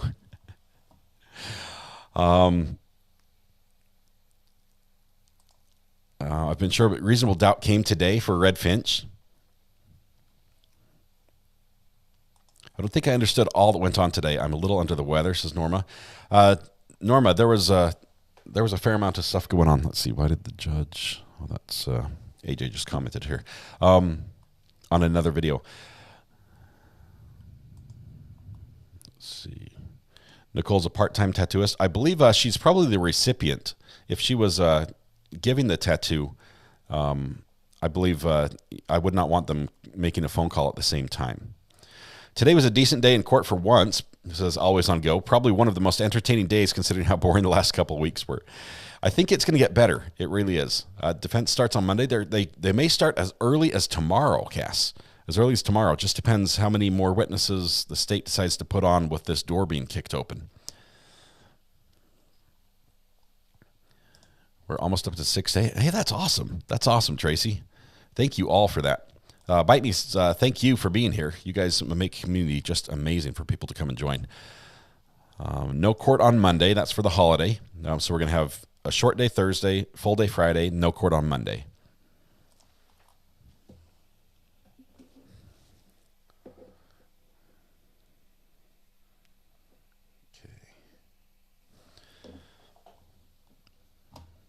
I'm not sure if Nicole's going to be able to join us or not. I think Weather Watch was saying he's actually having some bad weather in his area. So got some maybe a tornado warning or some alerts of some sort going on in his area. He sent me a quick screenshot. I'm not sure if it's a warning or a watch. I think the warning is it might happen. A watch is, hey, look, it's happening, right? I think that's the case, or maybe I've got them flipped around. Keep Michigan State in their thoughts. Thank you, Georgia. I appreciate that. We need a hair pulling emoji. Roxy, if anyone has some original art that they would like converted into an emoji, we are looking for some emojis that would be appropriate to use pretty much in any trial. Just at moments that come up throughout any trial. Please let me know. We did just make a new one. Here we go. I think this is Nicole. Hang on one second.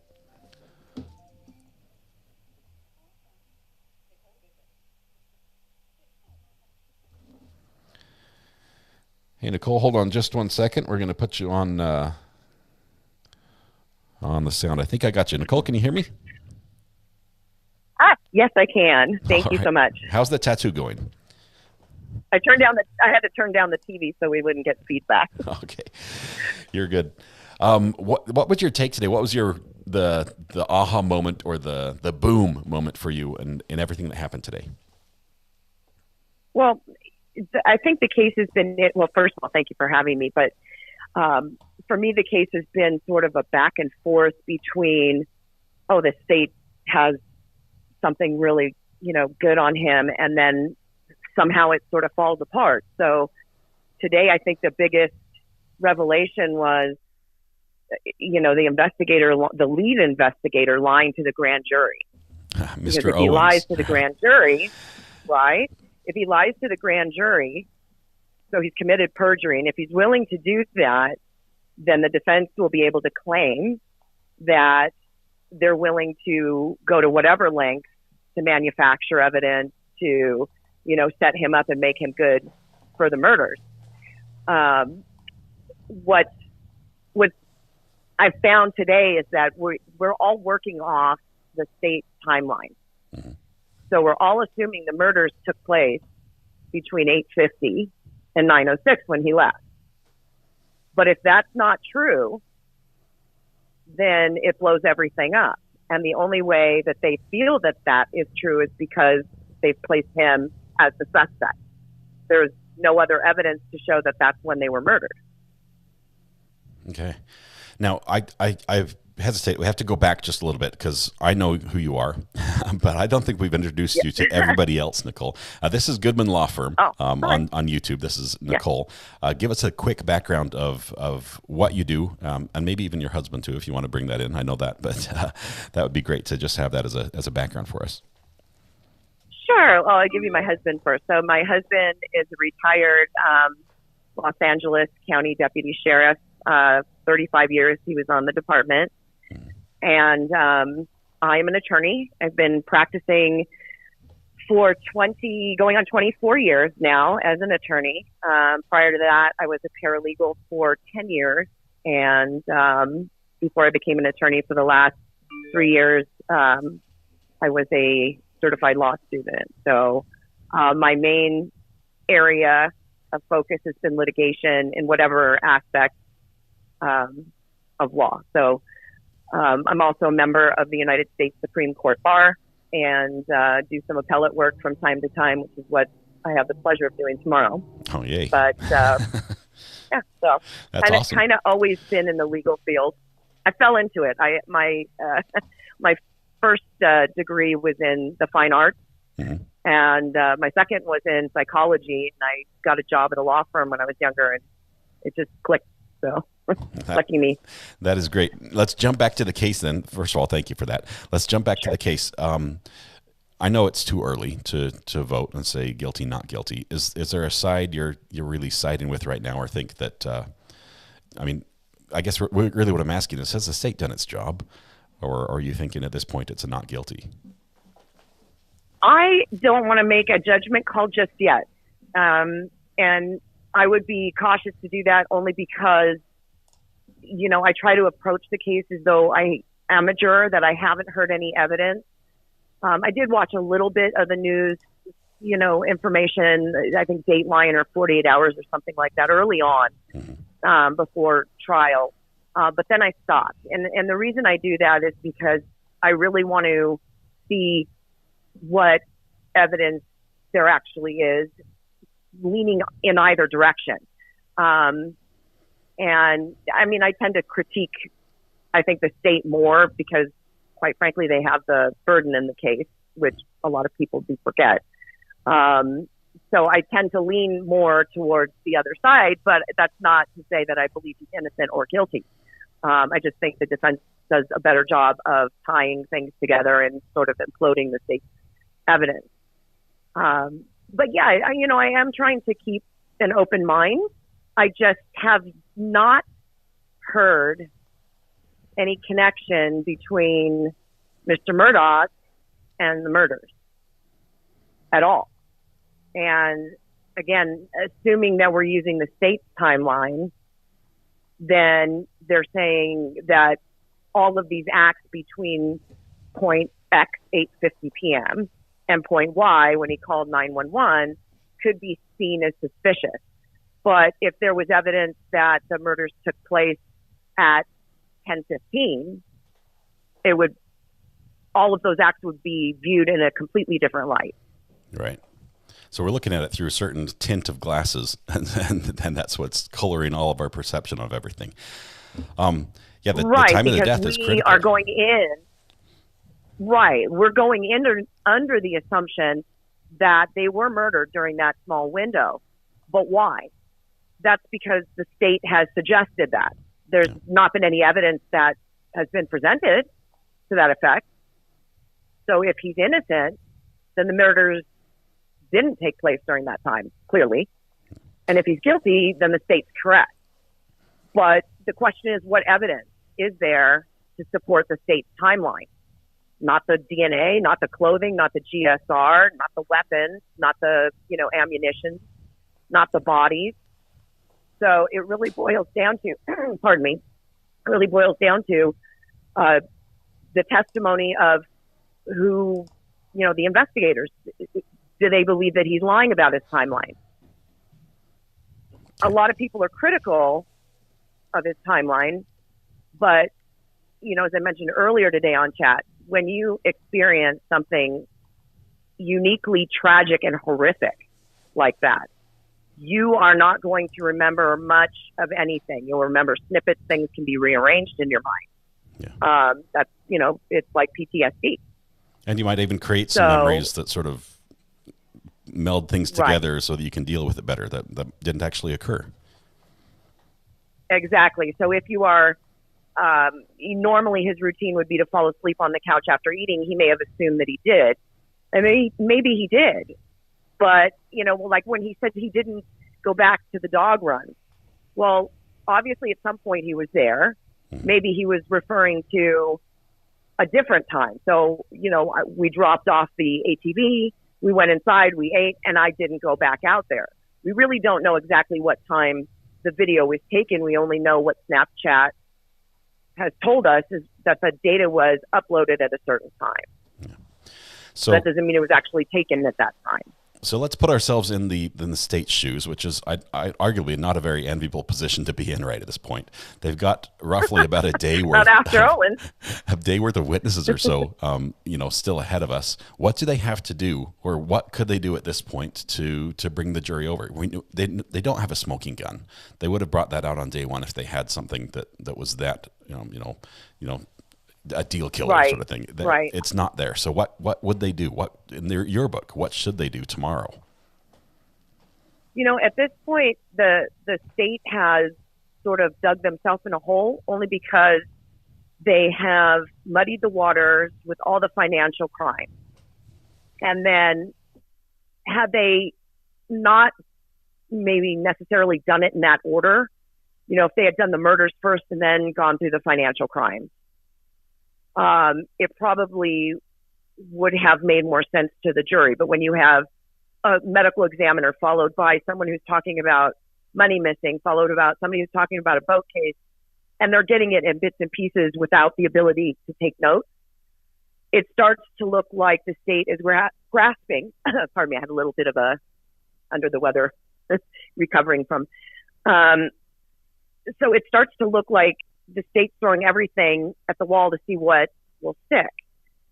Do you think that'll include Cousin Eddie? Especially that. Are they going to go there? I think Cousin Eddie is a train wreck. He's a train wreck. I think they'll put him up. I firmly get this vibe from the prosecutor that he's very confident of himself, maybe overly confident of himself and somewhat arrogant. And I don't know if he's rubbing the jury that way, but he seems to sort of strut around like he's got this, it's a slam dunk, which it certainly isn't. There's a lot of ego in that courtroom, a ton of ego. Yeah. I just don't know that.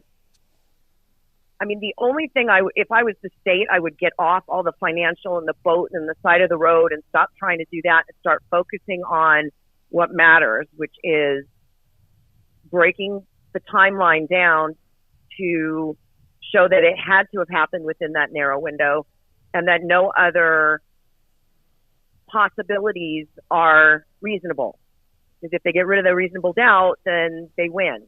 Well, right now, the defense can use even Cousin Eddie, anything as reasonable doubt. Well, he ripped off so many people. That's 4 million reasons why someone would want to kill him, right? Yep. The state suggested he was paying the sheriff off. Maybe the sheriff wanted to have him off. So, when the financial crimes came out, his name didn't get brought up. Sounds a little tinfoil hatty. I get it. But, the fact that they suggested he had it in with the police and the sheriff is a little tinfoil hatty as it is. Yep. Was it someone related to the boat case? Did they pay someone? That's the problem that the state has created for itself by bringing in all this extraneous garbage. If they had just focused on this one issue, and that being the murder, and maybe a little bit of financial just for the motive, which they don't have to prove, it would have made more sense. Yeah. But I think as much as the defense has opened the door, I think that the state has really kicked the reasonable door open and is holding it open. Yeah. So we watched together this train wreck of lead investigator Owens as it just fell apart on cross. The thing that you mentioned in chat and here again is the line to the grand jury. Is that something he could be charged with? I mean, is that something that he's now in jeopardy for? Yes. In fact, my husband was listening at the same time, and he said that guy's going to go to jail. He'll lose his job. He can be charged with perjury. Any cases that he's worked on can be scrutinized to see if he's engaged in any of that conduct in any other investigation. Wow. He did not do himself or the state or this case or any other case he's ever worked on any favors. That is so, and it wasn't just a lie by omission. Oops, I didn't mention the fact that was fish blood on the shirt. He testified that there were 2 types of rounds in the gun that weren't there. Yeah. That's a big lie. It was fabricating evidence that did not exist. That there was no report. Right. It came from nowhere. It was he just put it in there. He made it right. He made it up to fit the scenario that the police obviously had in their head at the time. Yeah. Which is why I had posed the question: does anybody know? It seems like all these people have been cleared, but have they really been cleared? Did they investigate? Any of these other potential people. I don't think the drugs had anything to do with it, but there's another, option that the defense could say, someone in that area went out to execute his family, cartel style hit. Yeah. I think that's not really reasonable, but I do think that by not having at least one investigator get up there and say, okay, these are the people in the boat case. Here's who we cleared. Here's who we didn't. Just going up and saying, "Oh yeah, we looked at a bunch of people." That's not helping. Yeah, I think just about anybody who looks at this trial can look at the investigation that happened in the hours after that 911 call and see that the Murdaughs were handled a little differently than maybe the average, murder call. And because of that, it's created some problems for the prosecution and for the defense, arguably. Sure. And I think Owen's made a huge mistake by saying that, his testimony flip-flopped. At one point he said, I didn't think he was a suspect, but I searched the Moselle property just in case, He just made so many errors. Yeah. And admitted, things that they did wrong, and they could have, things they could have done that could have exculpated, that word just did not come out right. Alex Murdaugh. Yeah. Exculpatory evidence for Alex. Now, if you were on the defense side, we're going to wear their shoes now and put their hat on for just a minute. Tomorrow we expect the prosecution to finish. It's probably not going to be any bombshells dropped on the prosecution side, as far as, in the jury's minds. Do you put on the defense, or you just say it hasn't been proven? Do you arrest? What do you think will happen? I think that they should put on a defense. I know they wanted to call that shoe print expert. My guess is it either has to do with the print on the back of Maggie's calf, which Owen, happened to completely blow the medical examiner out of the water with. Yeah, they're impeaching their other witnesses with Owen. It was crazy. Around. Yeah. I know. I can't believe he discredited her. She was weird anyway, but he really did a good job of discrediting her. Yeah, and you saw and I know that they'll have their own Emmy in. Yeah. You saw some of the. Go ahead. I was just going to interject there. Still thinking about Owen. You saw when Harpootlian just about fell off the bench, and he turns. He's like, "What did he just say?" When he said that that Alex had not told anyone about Cousin Eddie in this call. They had not made a call and dropped the name. And basically, that was basically the wedge they were going to stick in the door. The door's open. We're going to wedge it open so it cannot be closed. And he's like, "Nope, that's not where we heard about it." It's like, what are you doing? And I think that unfortunately, I know the defense has so many good objections that they didn't bring up. I mean, at that point, once he said that, because that was not what was represented, he said something different, earlier. And if that was brought up to the court, they could make a motion to strike and have the jury disregard all that testimony and still keep the door shut. But a lot of times they just sit there silent. And it could be strategic, maybe just to muddy the waters further. But because Cousin Eddie is awful, and I'm sure he'll be a crazy witness. But yeah, but I do think they need to bring on their own medical examiner.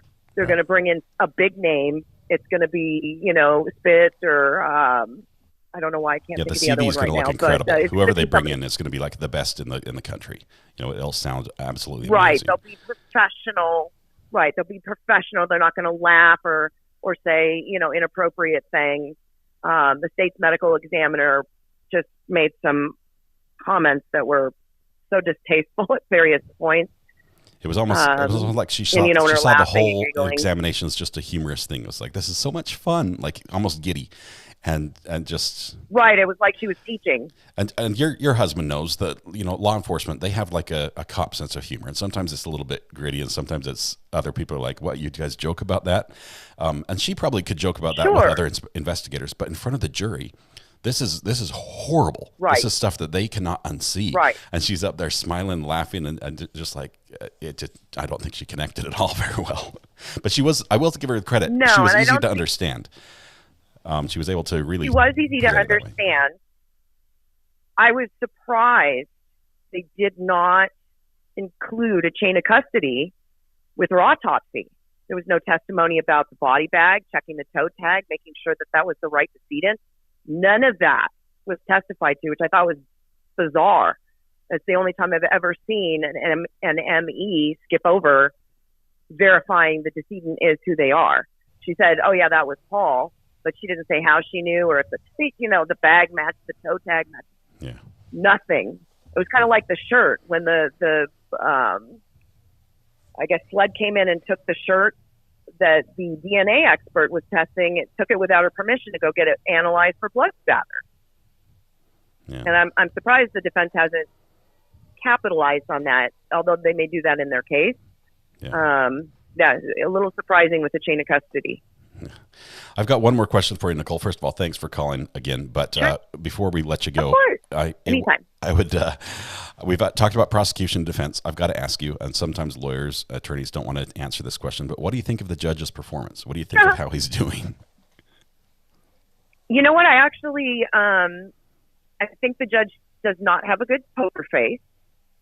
I think he's doing a good job. I think he has sort of tipped his hand a few times, although I have noticed that he's been a little bit more even-handed as things have come out. So, after Owen's testified, he's going to let in this other evidence, which I disagree with. But, he's been pretty even-handed. I do like his courtroom demeanor. He's, professional and friendly, and, he can only work with what he's given. I think both sides have done a terrible job arguing and making objections. Yeah, lots of and the reason why, the objections in the courtroom. So one thing a lot of people don't understand is that speaking objections are not allowed in front of a jury. And the reason for that is because as the lawyer is arguing facts that are not in evidence, the jury can start to think that those are actual facts they need to decide. So, did he do this? Oh, this must be true. And it's not. Right. That's the judge's prerogative. Correct. That's why they want the speaking of, the grounds and the offers of, the proffers and outside of the presence of the jury. Because once both sides start arguing, then the jury is hearing all of it. Yeah. So that definitely doesn't help. And I'm happy to call in anytime. If you wanted me to call in on another time and let you know about how to find all the stuff to represent yourself, I'm happy to do that as well. That'd be some great information. Nicole, thank you so much. I appreciate it. I've loved having your commentary Absolutely. and chat. You have obviously a wealth of experience and knowledge and just a perspective that's awesome for all of us. So thank you very much. There's lots of people in chat saying thank you as well. So I'll pass that along from all of them. Oh, And That's I'll give you the rest Thank of the day you, off. everybody in chat, for being so sweet. They're amazing. This is the I best just place love on the this internet. Thank you. Have a great day. It really Nicole. is. Yep. Appreciate you calling in. Thank you so much. You too. Yep. Bye. All right. Bye-bye. All right. Awesome. Nicole from Goodman Law Firm, giving her her hot take on everything that happened today. And it was a lot of cool stuff that happened. She's amazing. Thank you so much, Nicole. I appreciate her doing that, taking time out. I didn't give her much notice at all, and she was able to just jump on. And as you know, as you can tell, she's quite knowledgeable and excellent at that. Grumpy Cat says, "Recovery Addict, please explain the tricks." It should be a Twix, and basically, Grumpy Cat, the way that came about was I think Cat or Tag, sorry, was telling us that that some of the attorneys were sort of stepping in and they needed a moment to stop and think. And so it's like, here, have a Snickers type thing, or here, have a Twix. That's the idea. And so if somebody just really is in over their head, then you hand them a Twix. But that's it. It was the best I could do on the, it's supposed to be two hands handing a candy bar, two little blue hands handing a candy bar. I think I could fix it. I'll put the white background on. It'll make it a little more clear. I made it transparent, and that's sort of hard to see.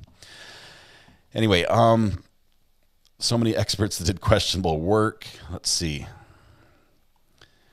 Thanks, Nicole, and the whole stream today. It looks like it was a good day to tune in. It sure was, Denise. Thank you for being here. It's going to be fun tomorrow as well. This should be the end of the prosecution's presentation in the evidentiary portion. Obviously, they might get some rebuttal witnesses after defense goes, but it'll be neat to see how this goes and how the defense sort of contrasting how the defense presents their information and the witnesses compared to how the prosecution did. I hope the defense does a better job. Dallas-born, Boston-bred says, "Recovery Addict, thank you for all you do for us. Grown to love this bunch of folks. Looking forward to tomorrow. Be well. You as well, Dallas. Thanks you for being here." I think we're going to call it a night. It's been fun. It's 5:45 my time here in North Carolina, which means it's pretty much dinner time for just about all of y'all, which is all good. Let's see. Making sure there's no more questions. In the Twix commercials, before someone says something they regret, they shove both Twix in their mouth like, "I can't answer. I need a moment to chew these up." Right. So that's a better description, Tag. That's what the Twix is for. You can just shove it in someone's mouth when they say something stupid, you know. He's like, Thank you, Goodman Law Firm from Lady Rider. Ivan as well. You guys are awesome. She's amazing. I really appreciate her joining. She's provided just some great commentary and analysis and questions throughout all of this. Oh no, breaking news. What's happening here? Oh, Army helicopter crashed near Huntsville, Alabama. Oh no. I don't want to watch that video. I really don't. That's tragic. Sounds like a military helicopter, probably a training exercise, crashed and killed everyone on board. Well, on that note, guys, that's not how I usually like to end things, but it's time. It's time to go home. It's time to rest for the day. Thank you, everybody. Thanks for the new members. Thanks for the super chats. Thanks for all of y'all who have just shown up and participated in chat, for the likes on the stream, for the nice way you guys handle each other and are civil as we have these conversations about sometimes some difficult topics. Just appreciate all of you for doing that. Tonight, when you go home, please hug the people you love, smile at someone, make their day just a little bit better. And please stay safe till we go live again tomorrow morning. It's going to be 9 a.m. as we get ready for the defense to give their final day, hopefully, final day of testimony in the South Carolina versus Alex Murdaugh trial. So that's going to be fun.